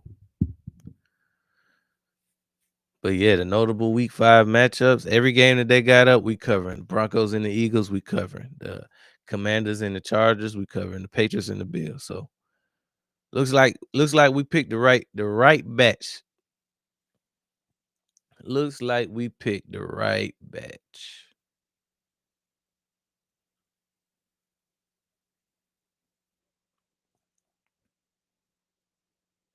See if we can't get my boy AJ going today.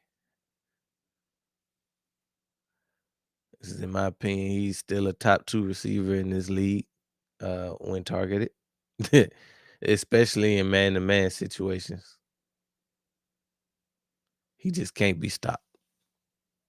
So, if I know you've heard, the waves that's been made with him, not being happy. Newsflash, ain't nobody in this offense happy with what we've looked like over the first month of the season.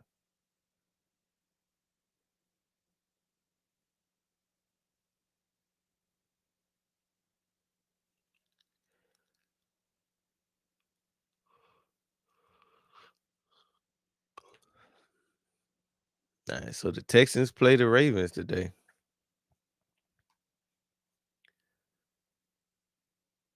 Yeah. They the Ravens down bad right now for sure. They not, but you notice they not talking about the Ravens how they would talk about it. Let us have been 1-3 with the injuries that they got. Oh, they'd be dragging Philly through the mud, boy. You know it. You know they'd be dragging Philly through the mud. If we was in the same position that the Ravens was in, all the moves they made in the offseason, uh, it's just crazy how they ain't really talked about like that. Yeah, I mean they could. Cause honestly, this should be a Derrick Henry day today. Like Henry should go off for like 200 yards, 300 yards today. But we'll see.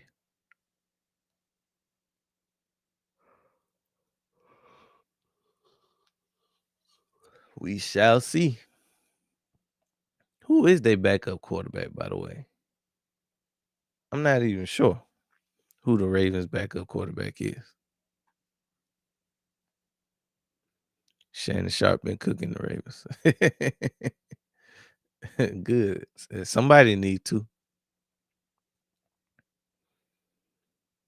Because we can't afford we can never afford to look as bad as the Ravens have looked over the course of a month. Any month. As bad as our offenses look, our defense and special teams have picked up the slack.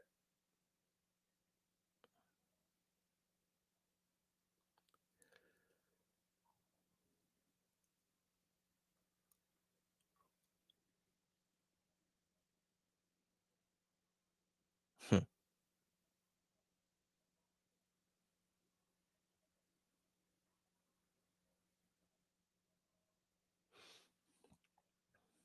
Somebody need to be slicing and dicing them. Then they got no Lamar today. Lamar out.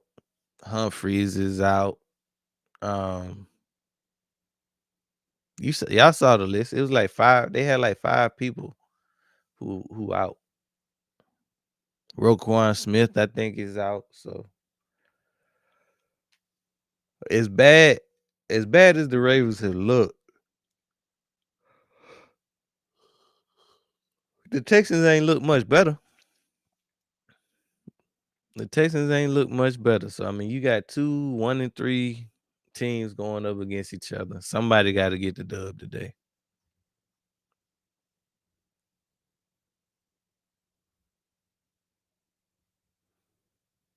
Somebody got to get this dub today.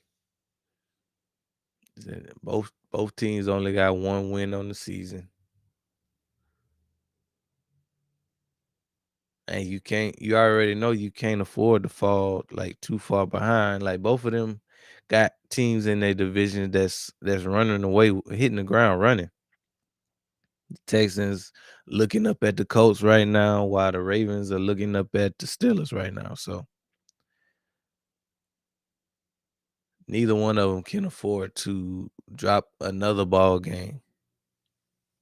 And they talking about Lamar possibly being out for 2 weeks.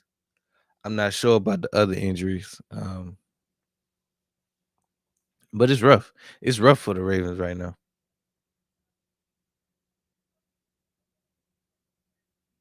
Just glad it ain't Philly. That's all I can say.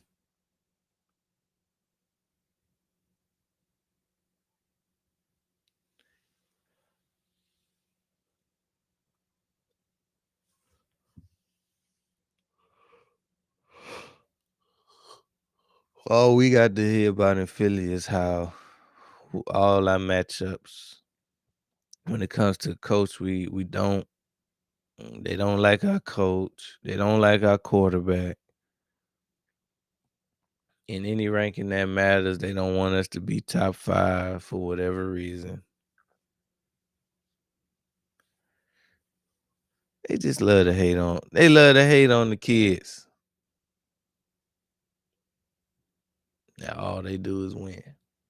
All they do is win.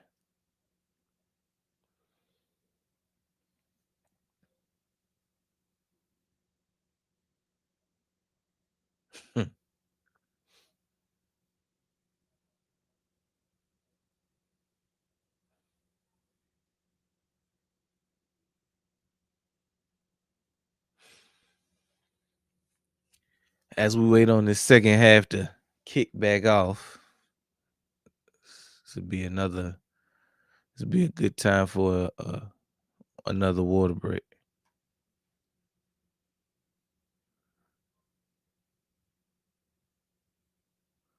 Oh, for sure. Wentz was more love. I remember going to bat, and I do the same thing for hers. But I remember going to bat for. At one time, I was screaming that Wentz was better than Dak. That proved not to be true. Uh, but I wholeheartedly believe that at the time. Like after watching him, his second season, I think that was the second. Was his second season the 2017 season? I don't know. But after watching the 2017 season and then seeing how he followed it up in 2018, um, I just figured if we could get this guy some weapons that he could do something special. But it ended up not being the case. But I definitely was caping for Wentz when he was our guy. I mean, and to be fair, he looked the part until he didn't. Until he didn't. He was looking like one of the ones. But I don't necessarily I never felt at any point that he was like top 5 like I do with Hurts. I got Hurts as number 2 in the league. I never felt that way about Wentz.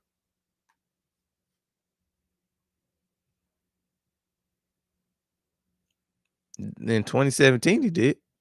In 2017, when he was healthy, he looked better than Josh Allen during that stretch. It just wasn't long. Once he got hurt, it was over. That 2017 Wentz pre-injury, I put him up against any of these guys, the big 5. It just was short-lived. All right, we back. Vikings getting the first crack at it. They caught the kickoff. got it to about the 29-yard line. But yeah, when Wentz was on, he was on. But yeah, we saw him do some spectacular stuff. And then he turned into a pumpkin, and we had to get him up out of here. Especially when you hear like the reports of the stuff that you hear like after a player is gone, like he wasn't a good teammate, borderline a locker room cancer. Like, you don't need that. You don't need them kind of people in your organization, especially not at the quarterback position. All right, 1st and 10, Wentz throws incomplete. Couldn't get it to Mason. For real, he was crazy. Sad it had to end like it did, but he got a lot better getting ready. Oh, for sure. And it was to the point where I'm not gonna lie, I didn't want Hurts, especially not getting him in the second round when we needed weapons for Wentz. But ultimately, it was the best decision because now look at us. All right, we got 2nd and 10. Wentz under center, pitch to the left of Mason. Mason got a gain of about 2, maybe 3. But yeah, when we got hurt, I hated getting hurt when we got him in the second round because we needed weapons. And we had just paid. Wentz had just got his bag, so it's just like, what are we doing? Why are we not trying to get him weapons in the building? But hey, how he made the right decision. All right, 3rd and 7. Wentz in the gun, drops back, throws incomplete. Oh, but we got dirty laundry in the game.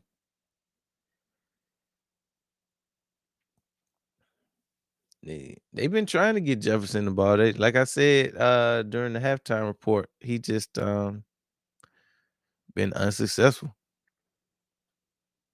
Yeah, Jefferson a dog.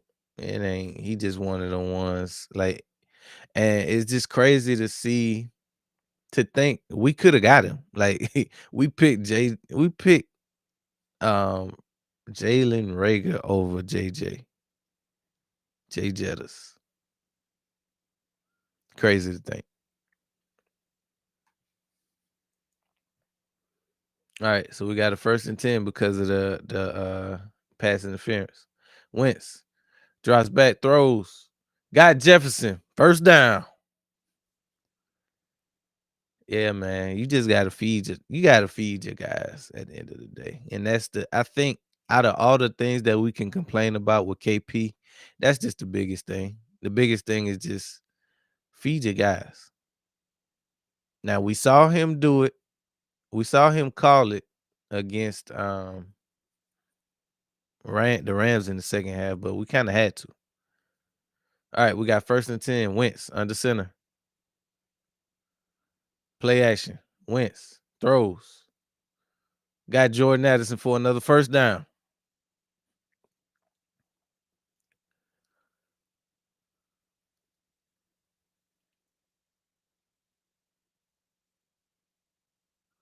Vikings seem to have something going.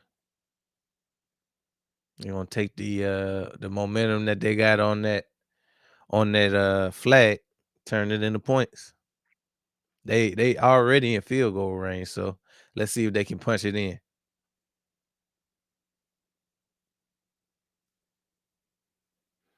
All right, we got 1st and 10 from the 20. Wentz drops back, throws, incomplete. Couldn't connect. Oh, I didn't even pay attention to the fact that Wentz was back out there. I just started calling the game. Yeah. So it looks like the injury wasn't all that bad. He back.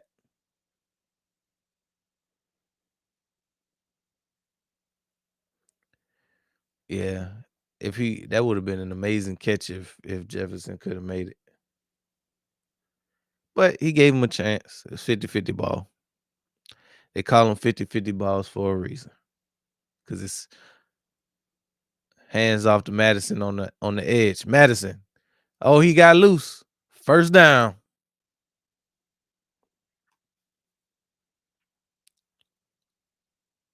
If I was the OC of the Eagles, we would score 50 a game. 50 a game. You on your Ben Johnson, huh?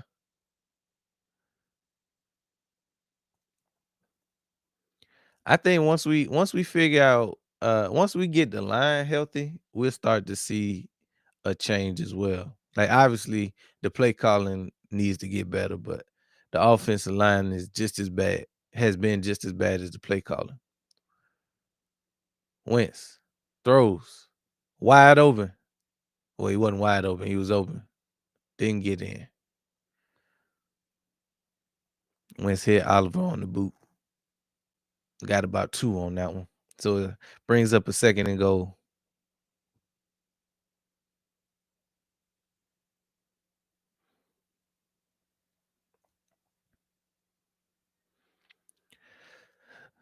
They got a second and goal inside the 5. Wentz in the gun. Hands off up the middle. Mason, touchdown, Vikings. Oh, I needed him to score that. That's got to be good for Mason's confidence too, because he put it on the carpet in the first half and got put in the doghouse a little bit, but came through with the big score, and just like that, Vikings take the lead. I will use Dyson a lot more too. Yeah, Dyson a dog. Dyson gonna get paid somewhere next year.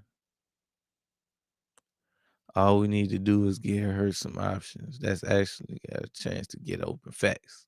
Facts.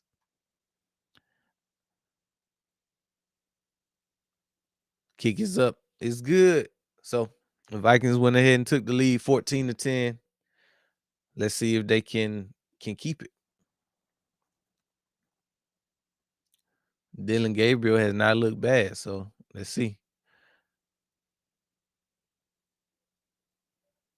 This is a good time for a water break. We'll be right back after a word from our sponsor. Introducing Black Diamond Concentrate from Diamond Collection, a premium mineral supplement crafted to elevate your hydration experience. Formulated with no dyes, sweeteners, or artificial flavors, Black Diamond Concentrate is 100% natural. Just 2 dropfuls added to a 16.9 ounce bottle of water can transform the way you hydrate. Order today at poweredbytmb.com and use code DSP at checkout to receive a 20% discount. That's code DSP. All right, let's get back to the show. Welcome back. Huge shout out to the good folks over at the Diamond Collection. We got a game, folks. We got a game. So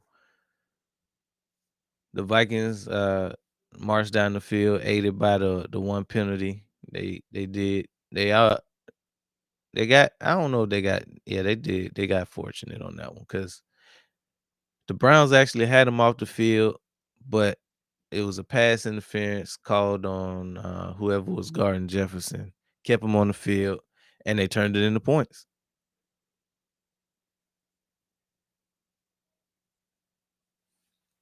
So now they've been able to score twice to the score of 14-10. Let's see if the Browns can figure something out. Now they were able to run the ball pretty decent in the first quarter. Jenkins, I think he had about 50, a little over 50 yards in the first quarter, first half. The big touchdown call back. Nice average. See if they can't feed him a little more in the second half. Get him going. But I've been impressed with what I've seen out of Gabriel. For this to be his first real start of his career against this defense led by Brian Flores. We already know what Flores brings to the table from a pressure standpoint. Browns have actually been able to run the ball successfully, so that's helping. That's helping a lot. That last drive by Minnesota was 8 plays, 71 yards. Nice long drive.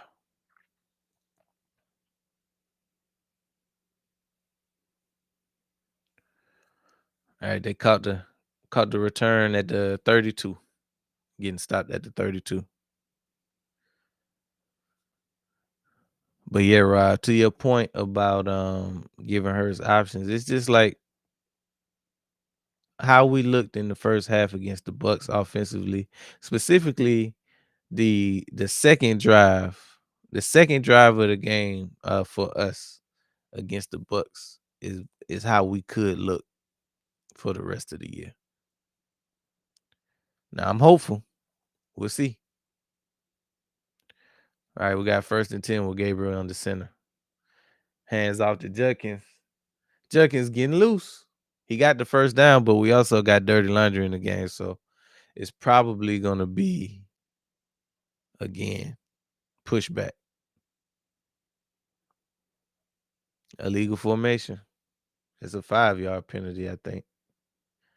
Yeah, so it's gonna be a 1st and 15. So the Browns have been shooting themselves in the foot all game long. Every time Judkins get anything going on the ground or they have any kind of big play, it's being brought back due to penalty. And that's gotta be frustrating. It's frustrating to watch, so I know it's frustrating to actually go through it as a team.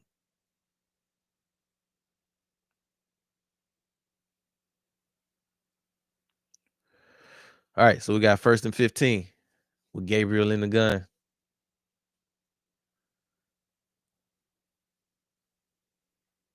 Gabriel hands off to Judkins. Judkins got a lane. He's still going.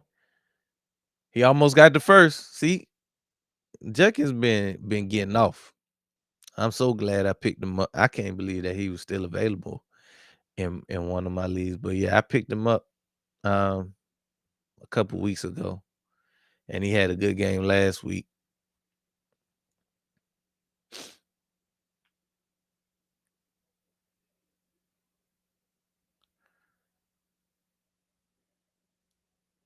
Judkins been toting that pill though, toting that rock. Thank you. All right, so we got a 2nd and 1.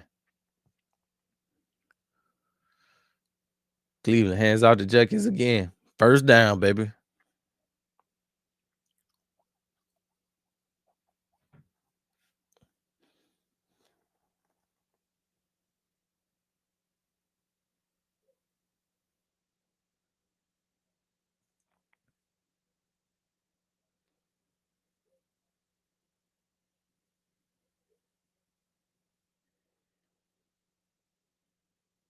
First and 10.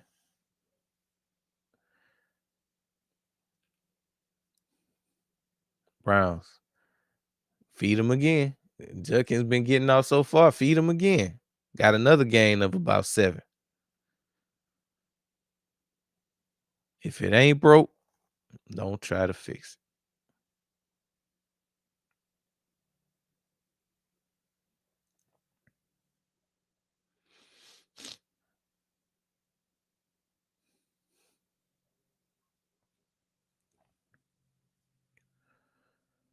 Like they gave him a break, but Ford is capable.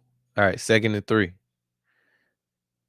Hand off to Ford up the middle for another first down. They been they been shoving it down their throat. Look like the Browns had found something on the ground. But to be fair, they had success all day long on the ground anyway. They just been unlucky and with penalties. Another first down.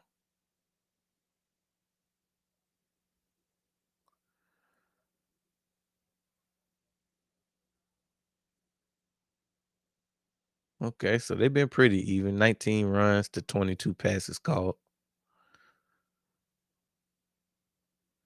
Hand off again to Ford. Short game that time. Maybe 3.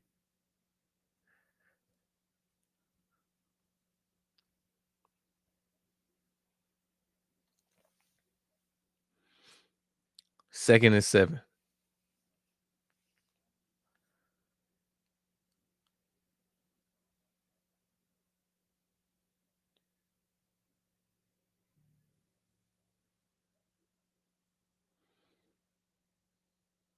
Gabriel under center. We got motion. Gabriel dumps off to Judkins. Judkins got the first down and a little more. First down, baby. That's what I'm talking about. Give my boy Judkins the ball. Feeding. Feeding. Nice rollout. That's how you help out your rookie quarterback too. Get him out the pocket. Let him throw a nice wide open boot to the flat for a big game. That gets his confidence up. That gets the offense confidence up. Allow your playmakers to make plays. 1st and 10. Throws to Njoku. Njoku with a nice patented hurdle. Didn't get the first down, but got a nice gain on the play. Maybe about 6. Njoku love to hurdle somebody. Him. They didn't even make him pay for it. You gotta make a player pay for it when he leave his feet like that. Man, I just take a dub. I don't care if it's a blowout or a 2-point game. All right, Judkins up the middle. Got stopped short of the first down though. Give it to him again. Yeah, I just need a dub, Rob, to be honest. I don't really expect us to be clicking on all cylinders until after the bye.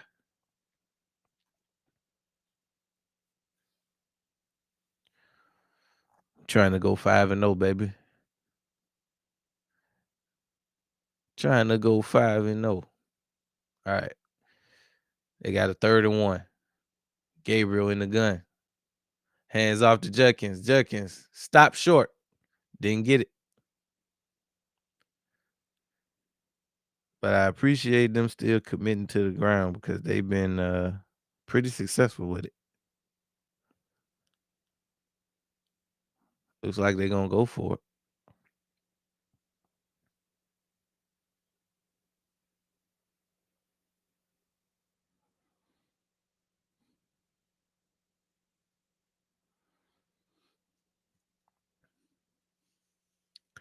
It's a huge 4th and 1 for both sides. Gabriel, they got motion. Hand off up the middle. Judkins got the first down.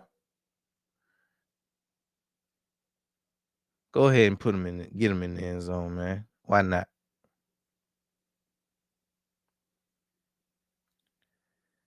If they gonna continue to play, why not?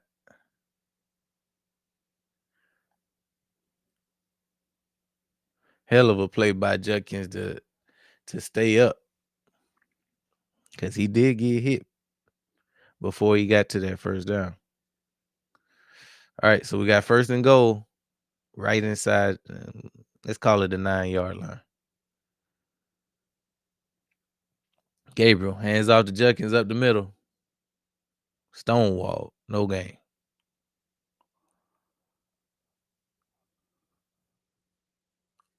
Why not get him another boot, man?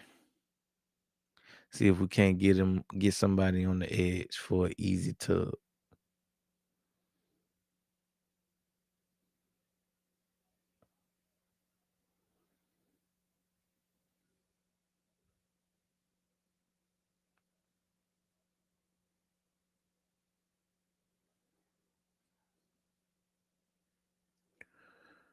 Gabriel in the gun. Drops back. Throws out of bounds. 3rd and goal.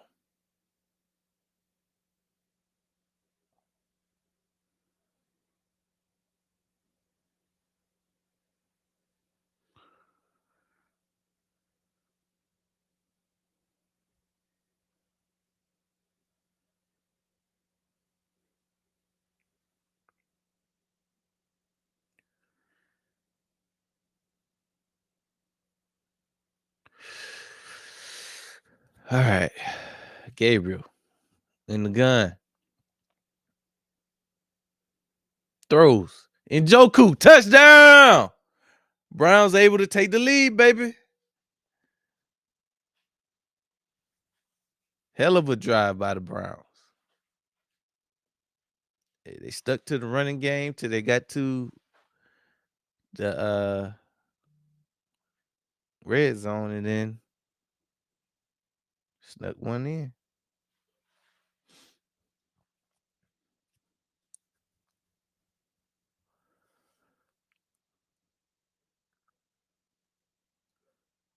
Lining up for the extra point. It's up. It's good. So the Browns were able to take the lead 17-14 over the Minnesota Vikings.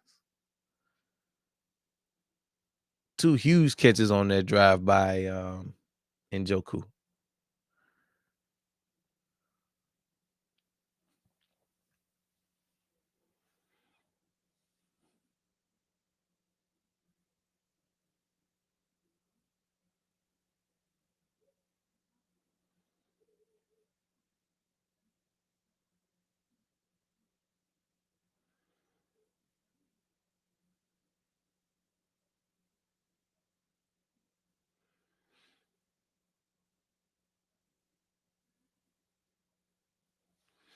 Let's see if they can respond. So giving this defense any kind of any points at their back, they get even more aggressive. Especially once the offense becomes one dimensional. And you can release Myles Garrett and the rest of this front.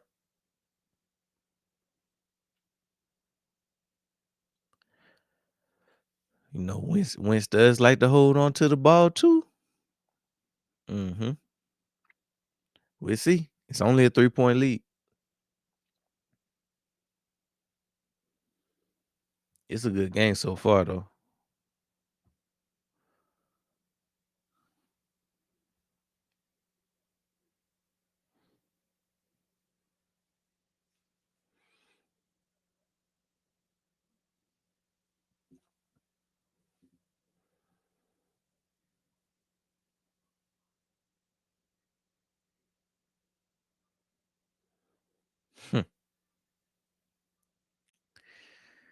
Yes, sir. Finally saw some more points.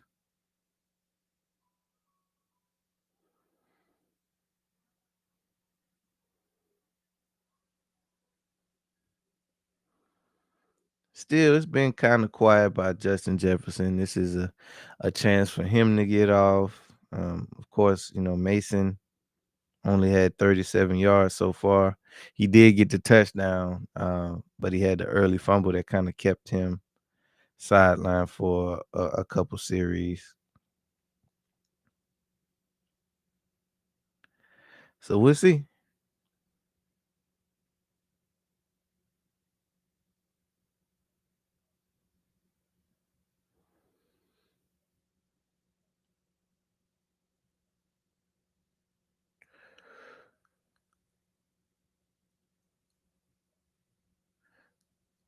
Look like they're about to turn up a little bit.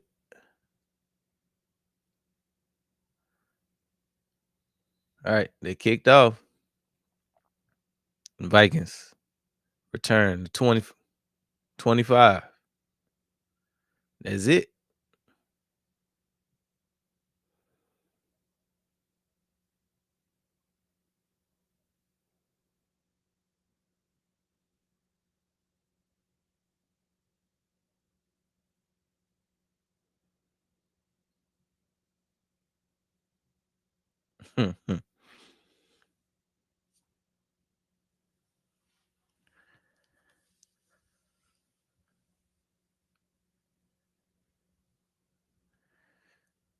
All right, so it's the first drive after the touchdown. Is that Wentz ain't out there, is he? Got a 1st and 10. Oh, that is Wentz. Oh, Wentz got smashed for a sack. Yeah, so this is the time.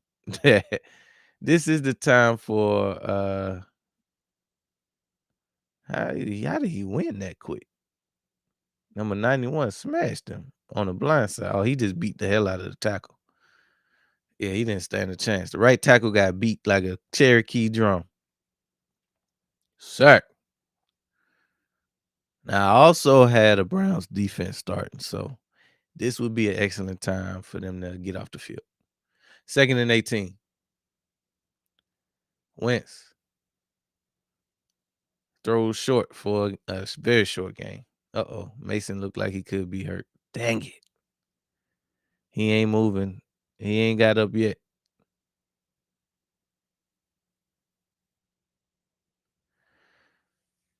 Hey, what's going on with you, Mason?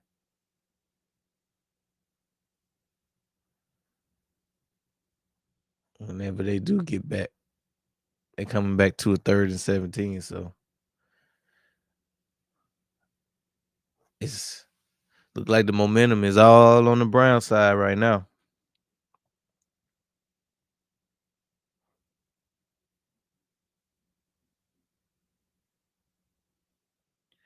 Mason got a little banged up, so they're in the injury timeout.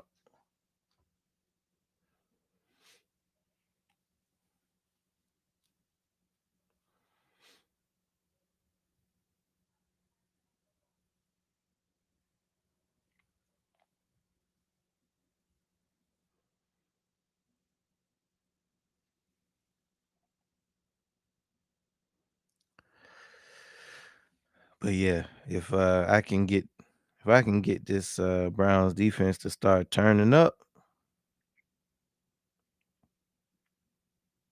that's what I'm starting today. The Browns defense. If I can get me a solid 10 points out of the defense, I'll be happy. 10 points or better, baby.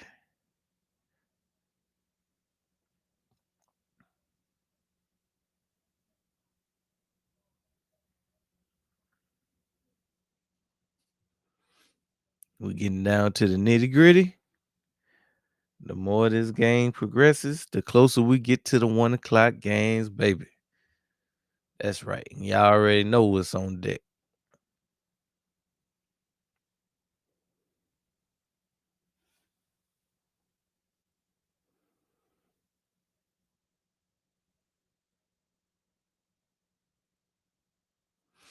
You already know what's on deck, my boy.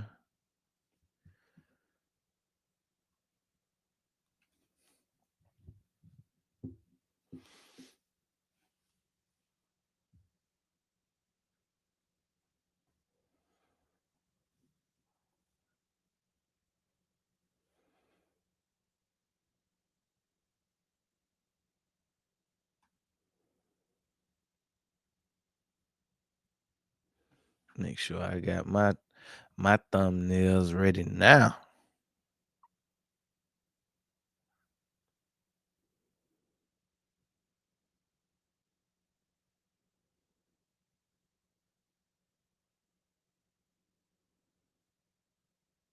Oh yeah, we good. All right, so we got 3rd and 17. Wentz in the gun. Exactly where you don't want to be against this defense. So you can expect the ball to come out quick. Wentz. Set. Oh. Woo. They got him down, but I thought Myles Garrett was coming after that ball, boy. I thought Myles Garrett was coming after. See, again, they had Myles Garrett being blocked by TJ Hawkinson. That's on you. You want to put one of the best pass rushers in the league up against a tight end that ain't necessarily known for that level of blocking. That's just bad play calling. They got the punt off. And they got a nice bounce. They're going down this one inside the 5 at the 2. But we got dirty laundry in the game, so we'll see what they say.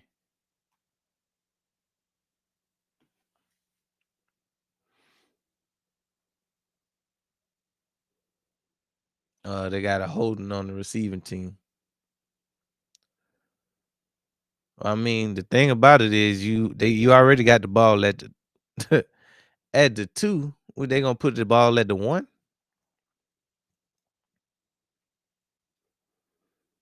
What ifs?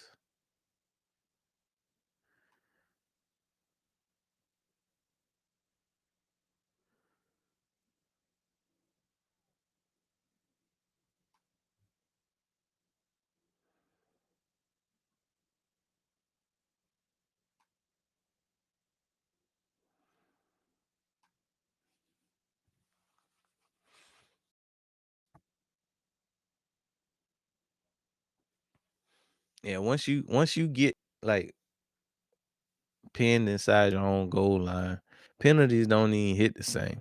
Unless you get a penalty in the end zone, it's just half the distance to the goal.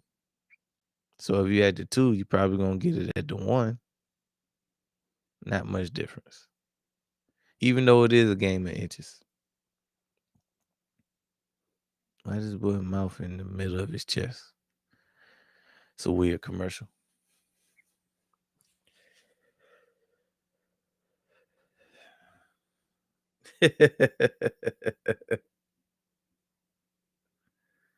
Hey, my eyes are up here. You got it, my boy. All right. So we're getting down to the nitty gritty of this game. The Browns will get the ball.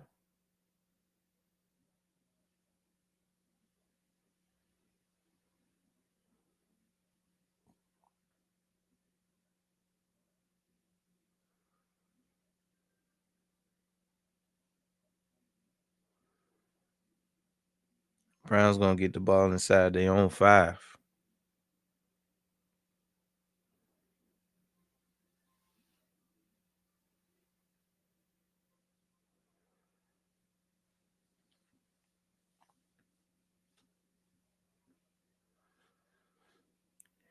So yeah, the rookie gonna be backed up when they get back, man. That's kind of concerning if you're a Browns fan. You never want to start. You never want your offense pent back this deep.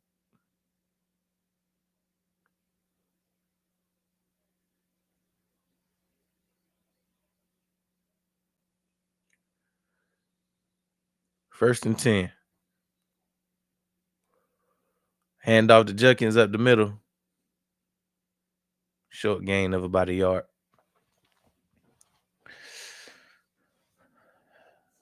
Got 2 players playing patty cake after the play.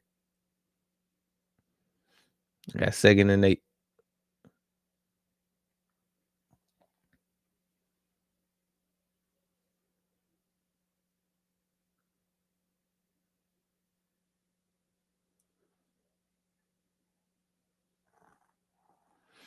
Browns leading this 17-14 with 18 seconds left to go in the 3rd quarter. Hands off to Judkins. Judkins got another nice game. Didn't quite get the first down, but he got him. Looked like he set up a 3rd and 1. End of the 3rd. Throw them 4s in the check. Drop your 4s in the check because we're going to the 4th quarter where the game is won. Where the game is won, and this is anybody's game. Right now, we got the Cleveland Browns leading the Minnesota Vikings with a score of 17-14.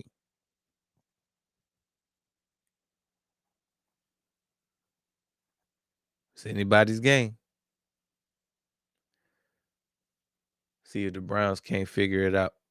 If they can go down here and convert, or if they giving the ball back to the Vikings to possibly come down and at least tie the game or even take the lead.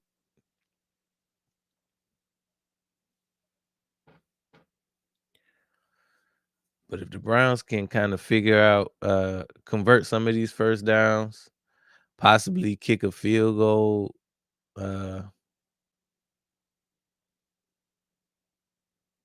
they might be able to steal this one. with the rookie quarterback.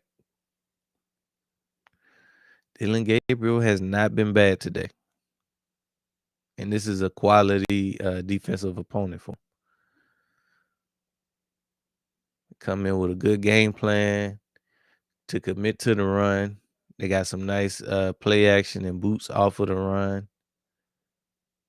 And they've been playing smart football, taking the points when needed, being aggressive when needed, because they did have a couple big fourth down conversions when they were in plus territory that ultimately led to them getting taking the lead. So I've been very impressed from what I've seen from the Browns offensively today. We already know what we're getting out of this defense. They're gonna bring it each and every week. But offensively, I would say this is about as good as you could hope for, especially when you consider starting Dylan Gabriel for the first time against this vaunted Minnesota Vikings defense led by Brian Flores and company. Because the way they looked against the Bengals, mm, this defense looked like world beaters against the Bengals.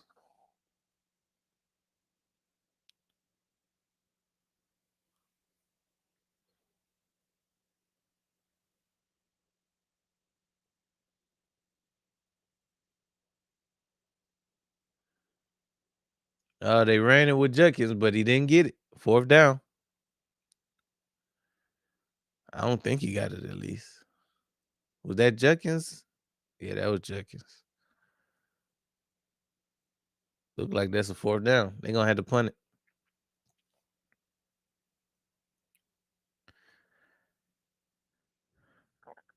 Defense figured it out.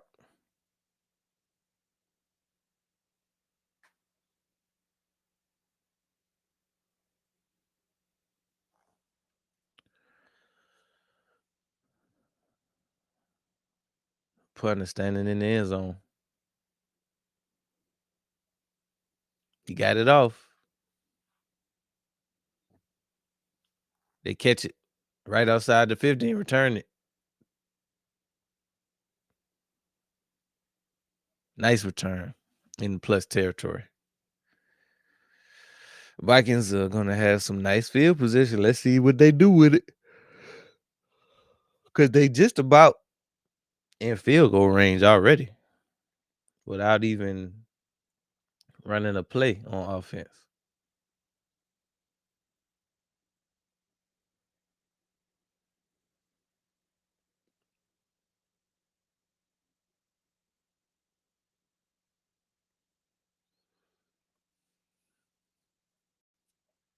So I guess they considering this a home game for the Browns. That sucks. All right, 1st and 10. Vikings got stuffed immediately. And they put it on the carpet. It look who got it though?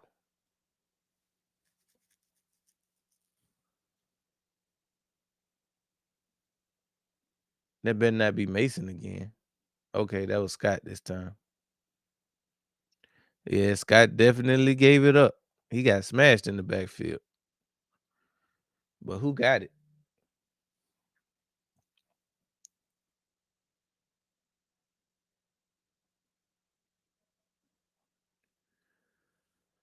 That was a huge play by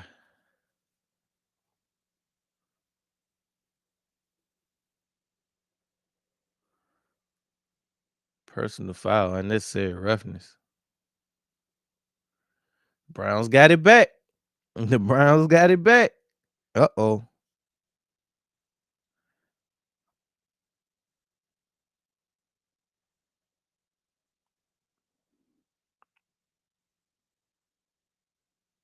Uh-oh.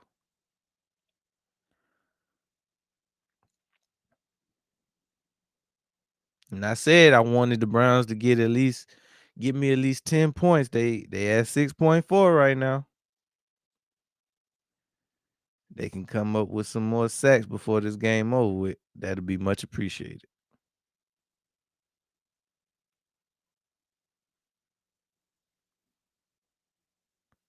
So now the Vikings have had a fumble by each of their running backs. At least they top 2 running backs. Mason got the first one. Scott just committed the second one. Cam Akers sitting back like, hey, I ain't got no fumbles and I got a touchdown. Put me in, coach.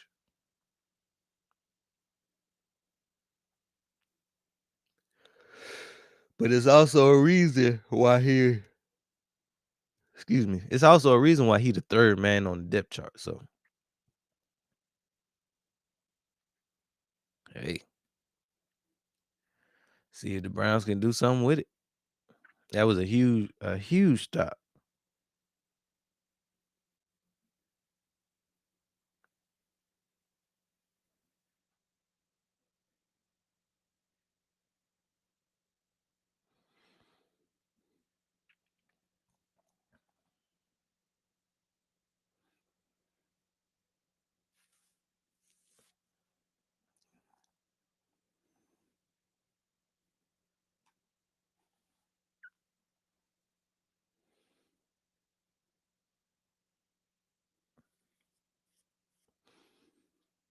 So not only will we get to see Bo Nix this week against the Eagles, but we're gonna get to see Bo Nix next week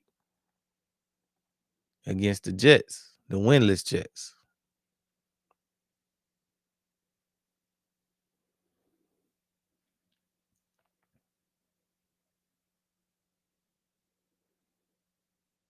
So 93 with the nice stick. But they said he got an unnecessary roughness.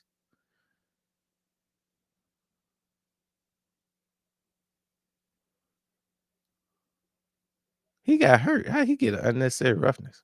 All right, 1st and 10. Gabriel. Incomplete.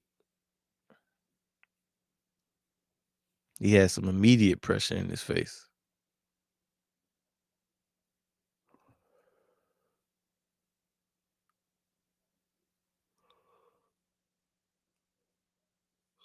Hey, the Browns got they number 2 in the fewest offensive snaps with the lead. Saints don't have any offensive snaps with the lead. Damn. 2nd and 10. Gabriel under center. Hands off to Judkins. Judkins still going. He got a nice gain of about 5. Keep feeding him the rock. Feed the beast.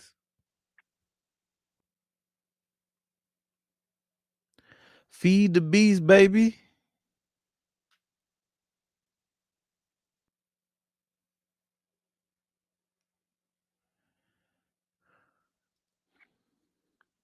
Judkins is 5 yards away from a 100-yard day.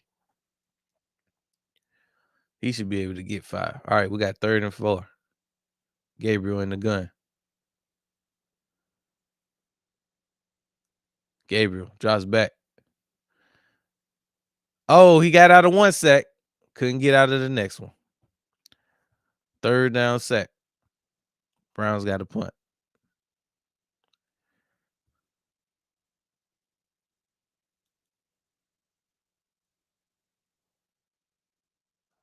Whew.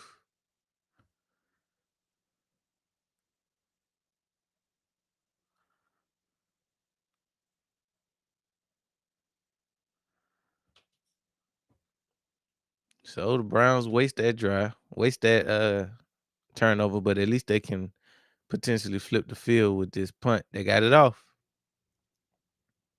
And they definitely will flip the field. Looks like they might have it at what, 25? I couldn't really tell.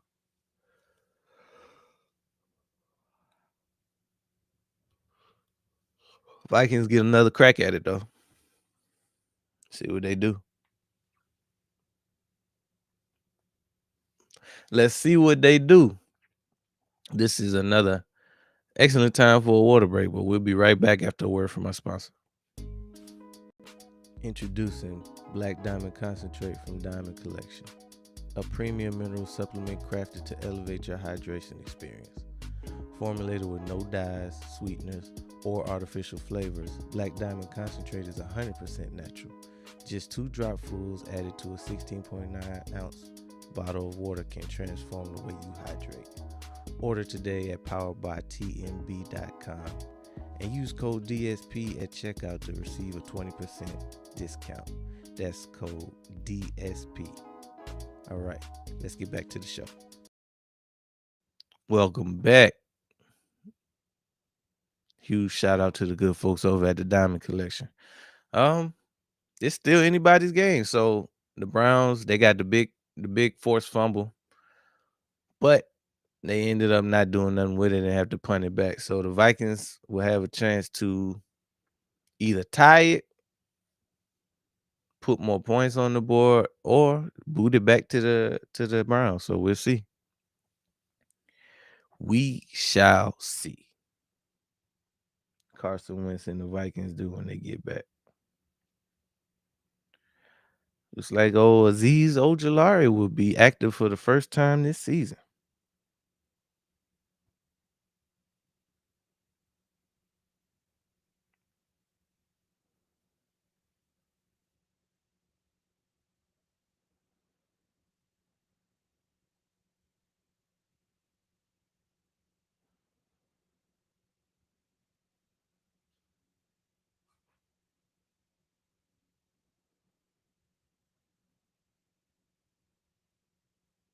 Mm.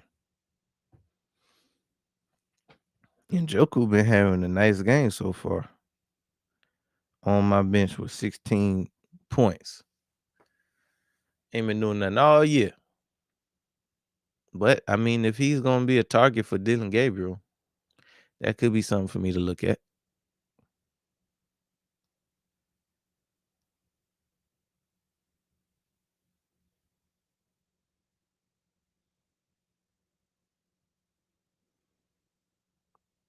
All right, so the Vikings will have a 1st and 10. I think I saw it laying around the 25. So yeah, they're getting it at the 25. Wentz. Pitch to Mason. Mason got back to the line of scrimmage. Yeah, the Vikings haven't really been able to get much going on the ground in the second half. They moved the ball on their first drive and maybe their second drive, but they haven't really figured out anything on the ground since.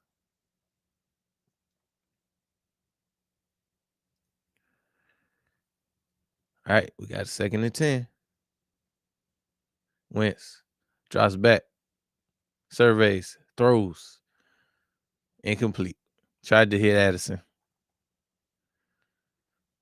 Defense broke it up.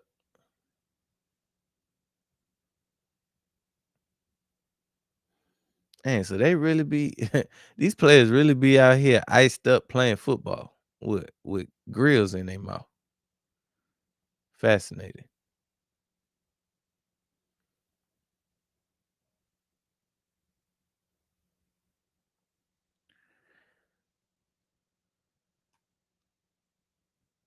All right. I hear you, Rob. All right, Wentz goes deep. Jettas. First down. Huge play. That's been a huge play by the Vikings. They needed that.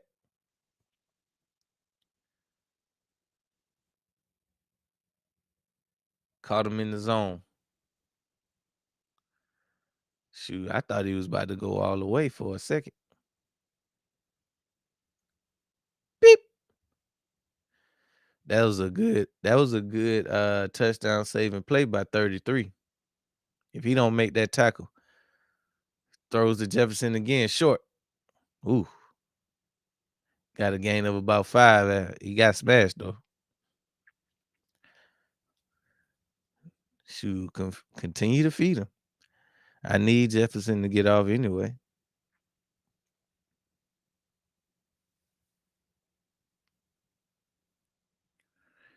We got a 2nd and 5.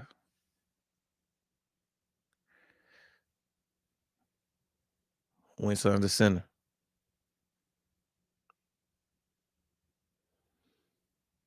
Play action. Throws. Incomplete. Honestly, it might have been better for him to drop that one. Because he was either going to get smashed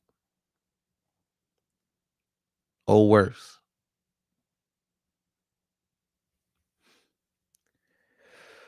Raise up a 35. Go ahead and hit Jefferson again for a touchdown. Let him hit the gritty in London. The gritty. 3rd and 5. Wentz. Drops back. He ducks. He sacked. Ain't nothing going. Browns got another sack, but damn, they in field goal range. They gonna kick a field goal. I'm kind of sure of it.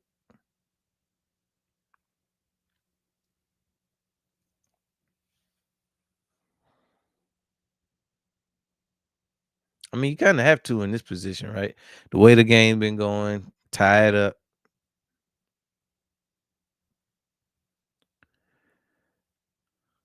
Bad for my defense, though. The kick is up. Oh, it's no good. It's no good. 51-yard attempt, shank to the right. Oops. Laces was out. He just missed it. I'll take it. I will take it.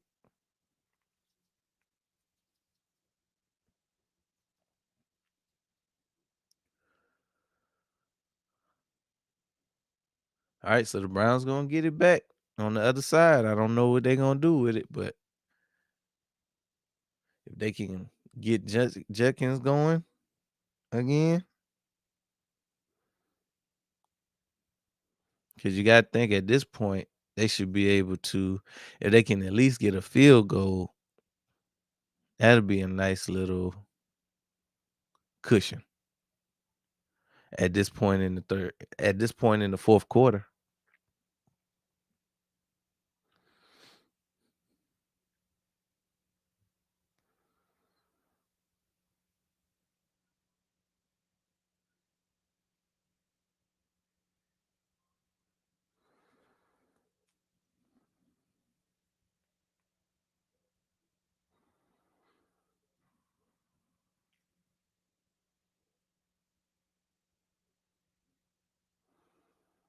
Hey, that just goes to show you when it comes down to the clutch, historically speaking, never trust a Minnesota kicker. Never trust a Minnesota kicker.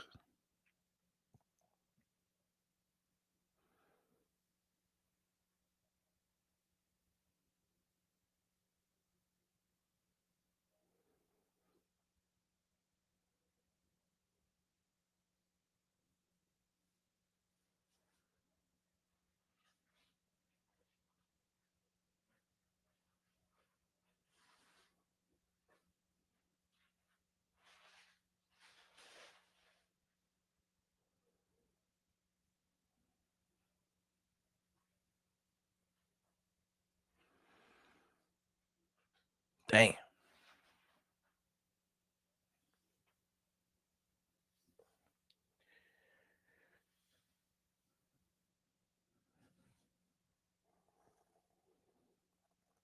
And Rod, did you mean 500 yards or 500 touchdowns? Yeah, I mean either way, that's pretty crazy, but at least 500 yards is actually possible, I guess.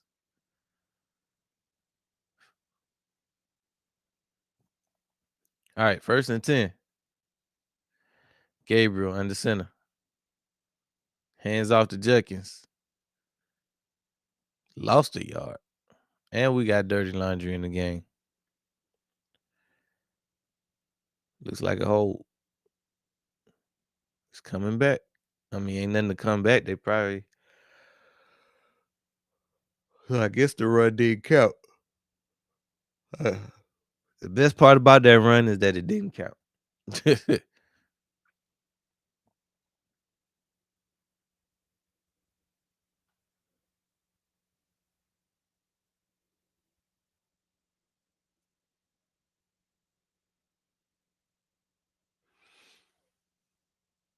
All right, we got a 1st and 20. Gabriel in the gun. Play action. Gabriel throws short. Njoku got a nice gain of about 10.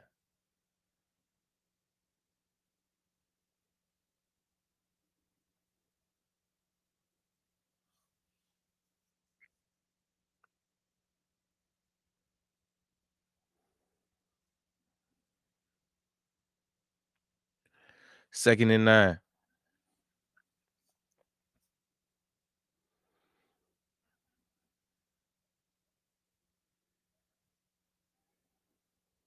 Gabriel under center.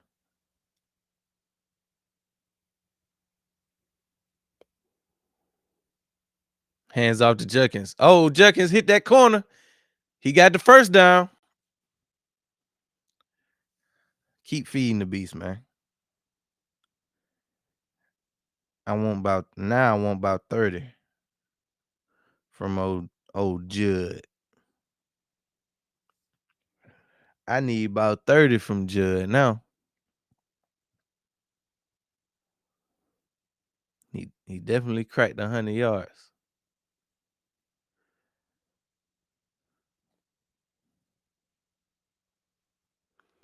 First and 10.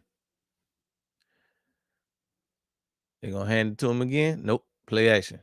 Gabriel. He missed. He missed Njoku on kind of high on that one. And Joku probably was gonna get off the remaining international games. So we got Broncos, Jets next week. The Rams and the Jaguars on the 19th. Falcons and the Colts November 9th. And Washington and Miami on November 16th. Okay. So we got 5 more international games. Or 4 more. Handed it off to Judkins. Short game.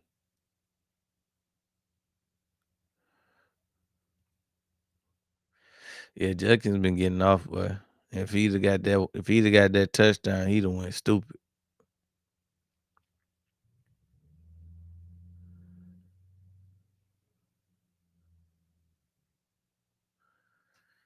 Feed the young man.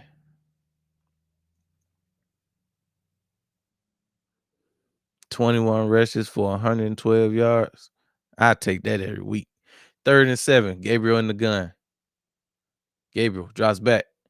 Throws. Out of bounds. Are they in field goal range, though? I don't think so. I don't think they in field goal range. I think they just got to punt it. Pin them deep. Let Jefferson get off. Or let the defense get off. I take either one. I either take Jefferson going off big or the Browns defense coming up with a huge scoring opportunity themselves. I ain't hard to please. I just want to see some points. All right, they got it off.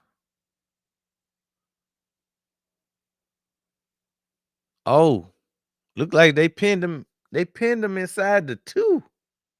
Oh no, they saying it was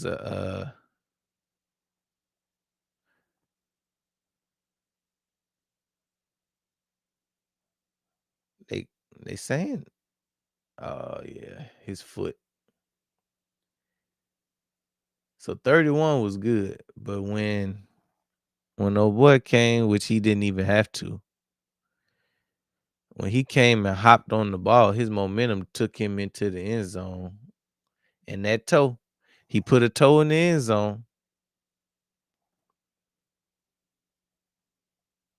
Now the Vikings get it at the 20 because of his toe. He didn't even need to touch the ball. See, that's what be pissing me off when you going above and beyond for no reason. Why you sliding in there like that? The hard part was already done. Oh, number 31 stopped the momentum of the ball. The ball was not gonna move. Why did you come in there like a bat out of hell?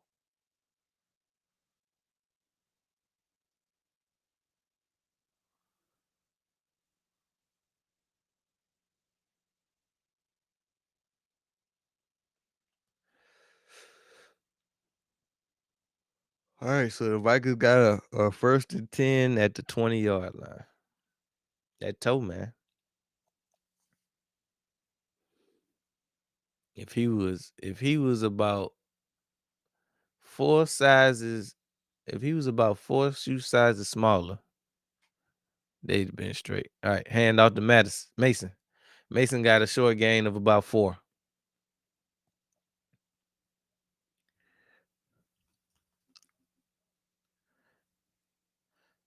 Mason just ain't been able to get going. Yeah, they showing both the fumbles from both running backs. But I mean, like I said before, this is a stingy unit. They hard to move the ball on consistently. 2nd and 6. Wentz drops back, throws. Got TJ Hawkinson for a first down.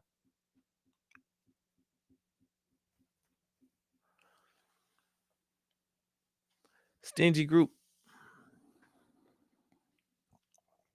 Stingy group.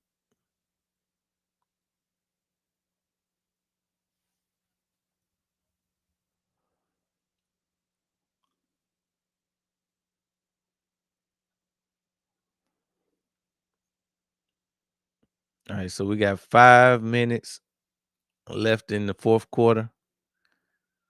Cleveland Browns leading the Minnesota Vikings by 17 to 14. Got a 3-point lead. Vikings got to make something shake on this drive if they want to at least tie it up. That looked like a catch.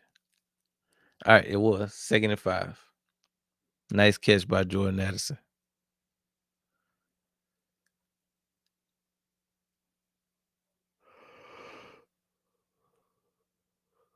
All right, Wentz under center. Hands off to Mason. Mason got the first. Got more. He's in plus territory for the first down, baby. Hey, if he can go ahead and punch it in, that would be. I'll take that.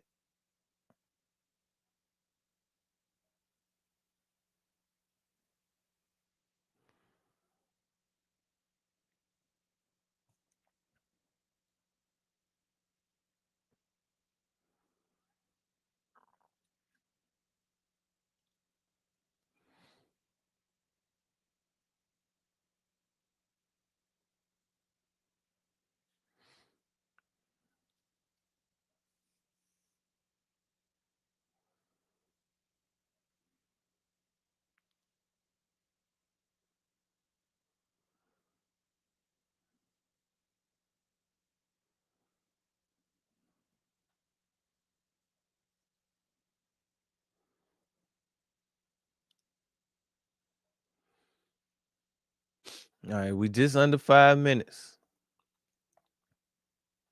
Vikings got a 3-point lead. I mean, not Vikings. The Browns got a 3-point lead. But the Vikings have a chance to at least tie it up, either tie it up or take the lead on this drive. See what they do. Haven't really seen much from either unit as of late. Both defenses kind of tightened up. But it's now or never for the Vikings. They got to do something here if they want to win this game. Wentz throws to TJ. Lost of a couple.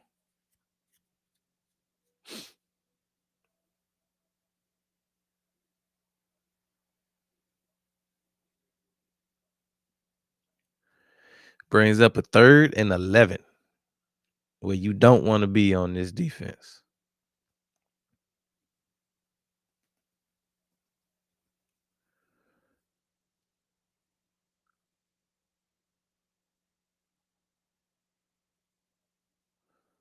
Wentz in the gun.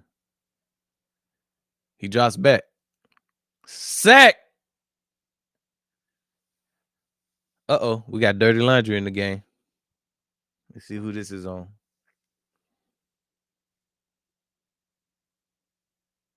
They can't block these boys up front. They just can't. They just can't.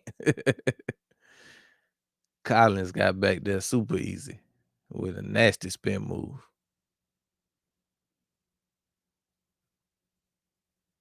Who is the flag on? Guess it don't matter. All right, Vikings punting it away.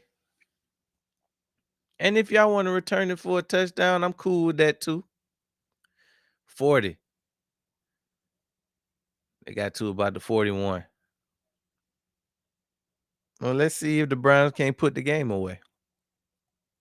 This is exactly the type of game that the Browns can win because they play great defense. So if it's a one score possession type game, one possession type game, we already know what we're getting out of their defense. And so far, the offense has played well enough. They played well enough to one be in the lead, but also they could potentially put some space between them. They score on this drive, this game is over. All right, we got 1st and 10. Hand off to Judkins. Judkins got back to the line of scrimmage.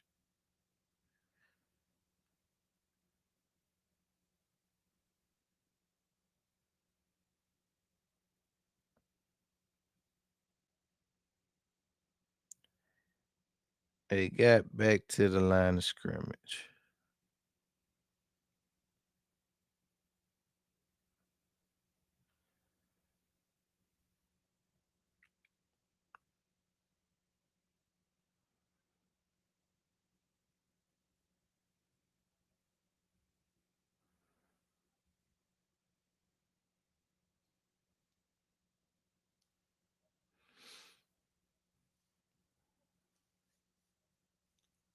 All right, we got a 2nd and 10.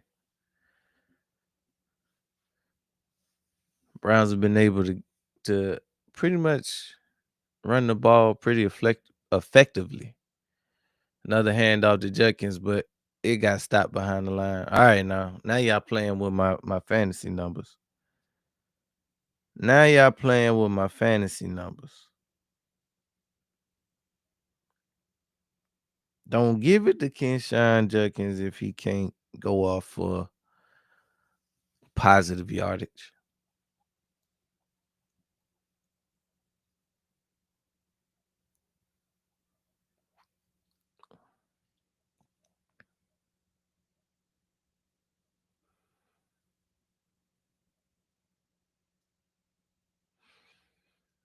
Ain't the Vikings 4-0 in London? Well, they got that on the line right now. I remember them going crazy last year in London. That might have been against the Jets. 3rd and 11. Gabriel in the gun. He drops back. Throws. Off target. 4th down. It must have been some miscommunication between him and the wide receiver because nobody was even. That ball wasn't. It wasn't even possible for anybody to catch that ball.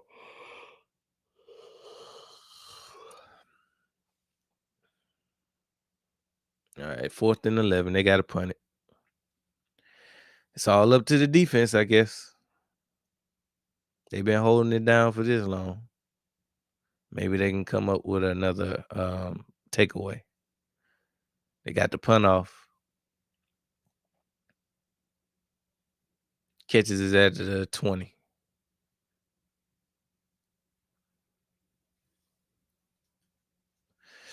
All right, so the Vikings getting the ball at the 20-yard line. 3 minutes and 5 seconds left in the game with a chance to either tie it or take the lead altogether.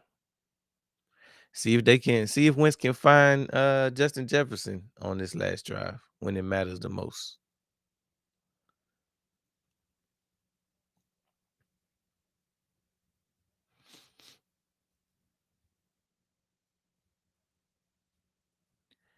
Jefferson got 6 catches for 102 yards, averaging 17 yards a catch. So, I mean, he doing his part. But none of that matters if you don't win the game. All right, 1st and 10 at the 20. Wentz. Hands off to Mason. Mason Got a nice game. Got about 9 on that one. They do have time to run the ball.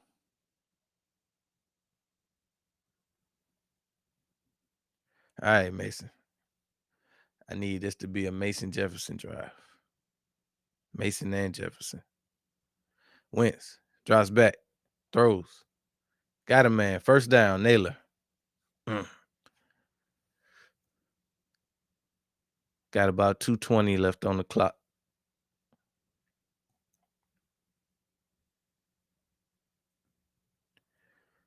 Wentz in the gun. Drops back. Throws to TJ Hawkinson. Got a gain of about 6 on that one. They're going to give him that one all day. I don't know if they're going to get another playoff before the 2 minute. They won't. They won't. All right, we got 2 minutes left in this game. The Browns up 17-14. Will the Vikings figure it out? Take the lead?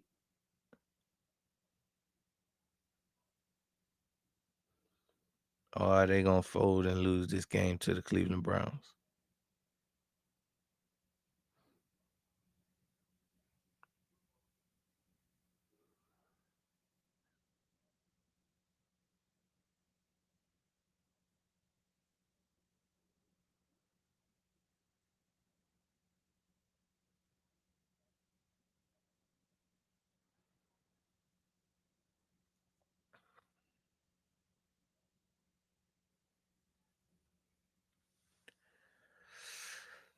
This comes down to this. And just like I said before, it's 2:30. That's why I like them early games where they just usher you right on in to the 1 o'clock slot. And then, from there, you know how it go. We knee deep in football, baby. Knee deep in football.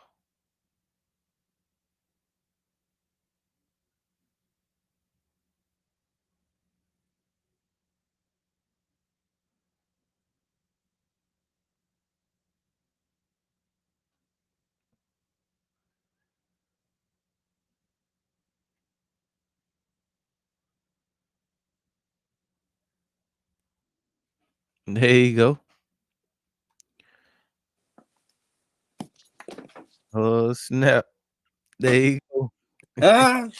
Finally, Dom has come back to Sunday football. Fresh off the airport. Fresh off the plane. Fresh off the plane. Just came in the house, came straight upstairs. How was the flight, though? It was straight. I was asleep the whole time. Oh, yeah. Them the You know best how I ones. do it. Them the best ones. Hey, we in the dog fight right now, though. Vikings got a chance to either tie it up, It's still take the lead. 17-14. Yeah. I seen they missed that field goal. That's the last play I saw. Yeah. Yeah, I mean, we already know what we getting out of the Cleveland Browns defense. So they've been pretty much holding steady. But we got a 2nd and 4 right here. Come on, Browns. 2nd and 4. Wentz in the gun. Fumbles.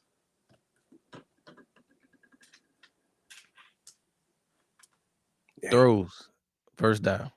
Dang. Now the Browns been balling all game. Don't fold on me now. About to let Walker to him, do it to him. Uh-huh. Hell no. 1st and 10. Wentz. Throws. Hit Jettas. First down. Come on, I haven't seen boy Addison. must be hurt. Addison? No, they number 1 cornerback. Isaiah Rodgers? No, I'm talking about the Browns number 1 cornerback. Oh. I ain't heard nothing from him all day. He must be hurt. Denzel Ward. Yeah. What number is Denzel? Is he 21? I can't even tell you what number he is. I ain't I gonna lie think to you. unless he 21, maybe they just been staying away from him. Let me see. Cause I didn't seen Delpit. I definitely didn't seen Newsom. Ward might just be 21. He might just be on that status where you just don't throw on his side. Mm-hmm. Cause I ain't seen not one play in his direction. Why they got one of them in Philly, goddamn. Mm-hmm. Set it and forget it. Mm-hmm. So we down to the last minute and 10. Vikings got a first down inside the 30. See what they do. Wentz just went empty. Drops back. Throws the nailer. Broke one tackle. Got about 5. Yeah, it looked like the Browns about to fold. Damn. Come Got on. 2nd and 5. Come on. What's his name off the edge? Myles Garrett. Yeah, Garrett. Come on. 2nd and 5.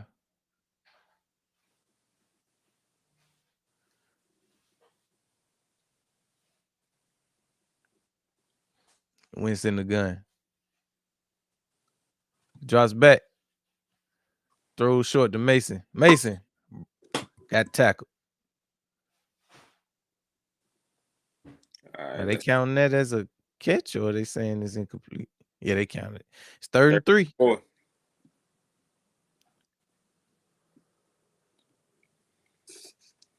See what they do.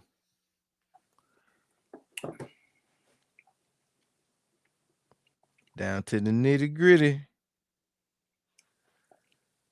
Less than a minute left on the clock.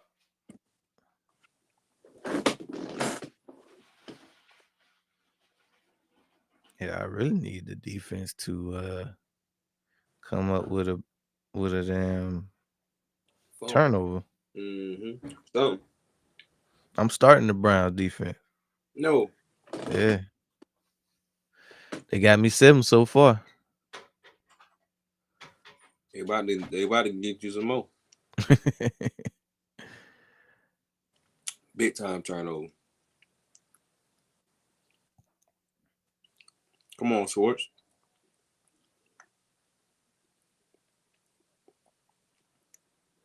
What they trying to say he ain't what they reviewing?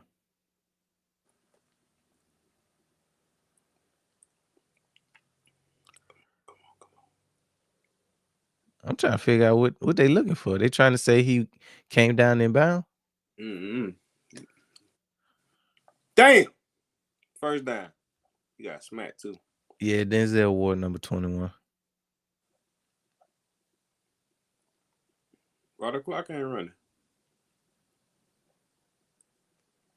He made it out. Hell no, and he went backwards. Might call the timeout. Well, they both had one left, I think.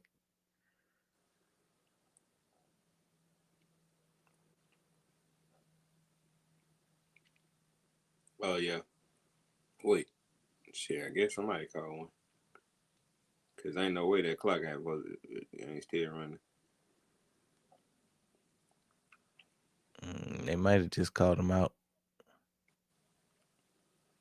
Hell no. That nigga went nowhere near out of bounds. He damn sure wasn't. He damn sure wasn't.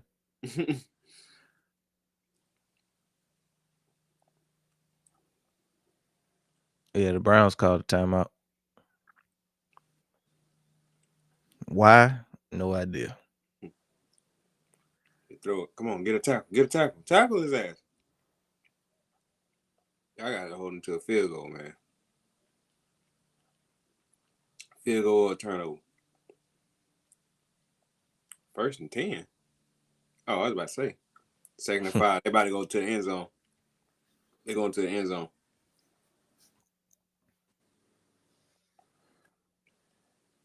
Told you. Touchdown. Fuck. knew it. Second down, 2nd and 5. You know they going to the end zone. Why not?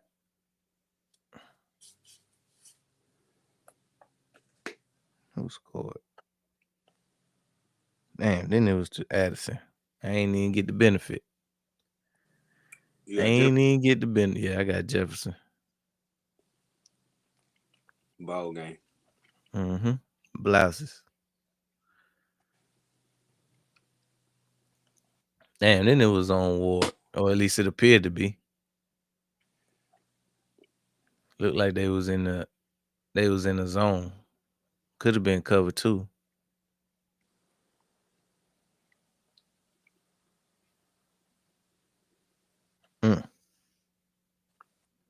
Well, I take 6 points if it stay that way. What the hell was 33 doing? Defending space. He was out there defending space. Bro, sometimes you gotta goddamn play outside of the goddamn coverage. Because, I mean, if it ain't nobody right there, why are you? Exactly. Ain't nobody. Boy, you got one person coming your goddamn way. You see Denzel Ward playing underneath.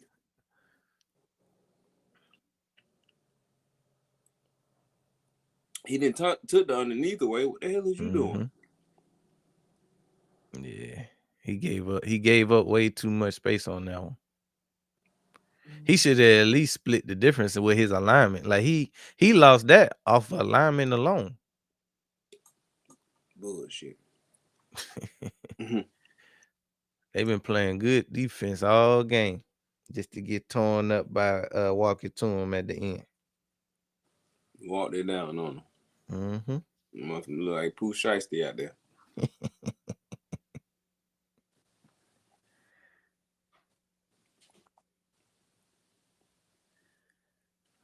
Jefferson went off for 123 yards today, though. They needed a good return. Hey, Dylan Gabriel can lead a comeback drive on this one. He'll be a legend He'll be a legend in Cleveland, boy.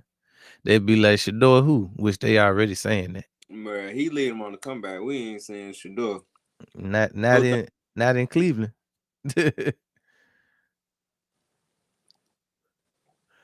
Cause to be real, he hadn't played bad today. Like it ain't really no reason.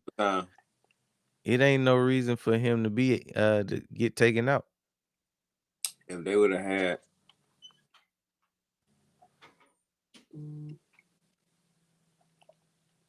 then they burned that time out for no reason, just to get burnt, just to get torched anyway.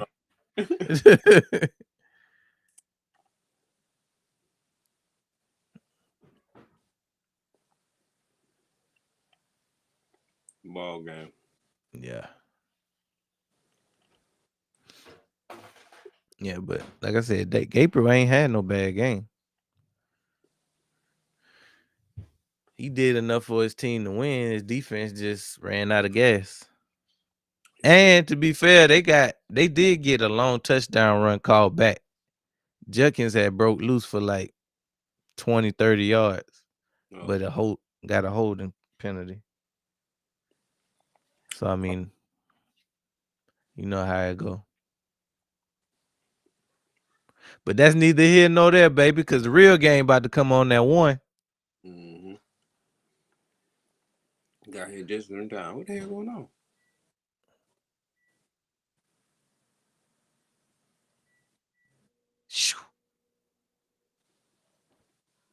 Boop. Oh, he caught the pick. Who was that caught it? Was that Rogers? Rogers number 2? I think so. Yeah. Jose.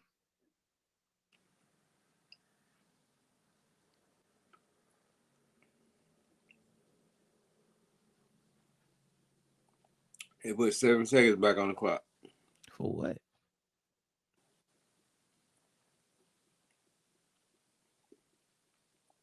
For what? We're talking cash money to the ref. And let me see you after the game.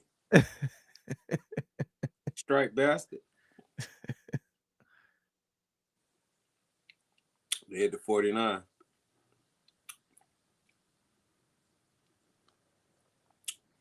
Oh! Oh, he got him. 1 second left. Oh, shoot. Oh, wait. No, nah. Time out. First, it was 1 second left. Hey, I thought Buddy was about to go to the zone. Ball game. Well, they tried.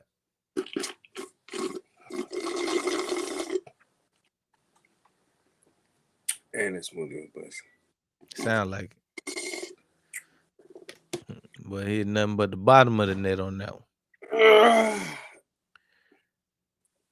Yeah, it did look like he had a chance, but Rodgers probably would have caught him. Yeah. But that was a hell of a game, though. Nice little appetizer to this main course that y'all about to get. Yes, sir. That's right. Don't meet us there. Beat us there. You know where we going. We're gonna be in Philly against the Broncos and Mo Picks. I mean Bo Nix. Make sure y'all hit that like button, subscribe to the channel, and we'll be right back at 1 o'clock, baby. Let's go.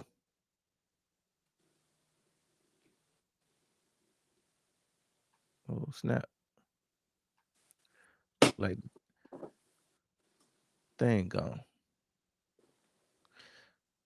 We out of here.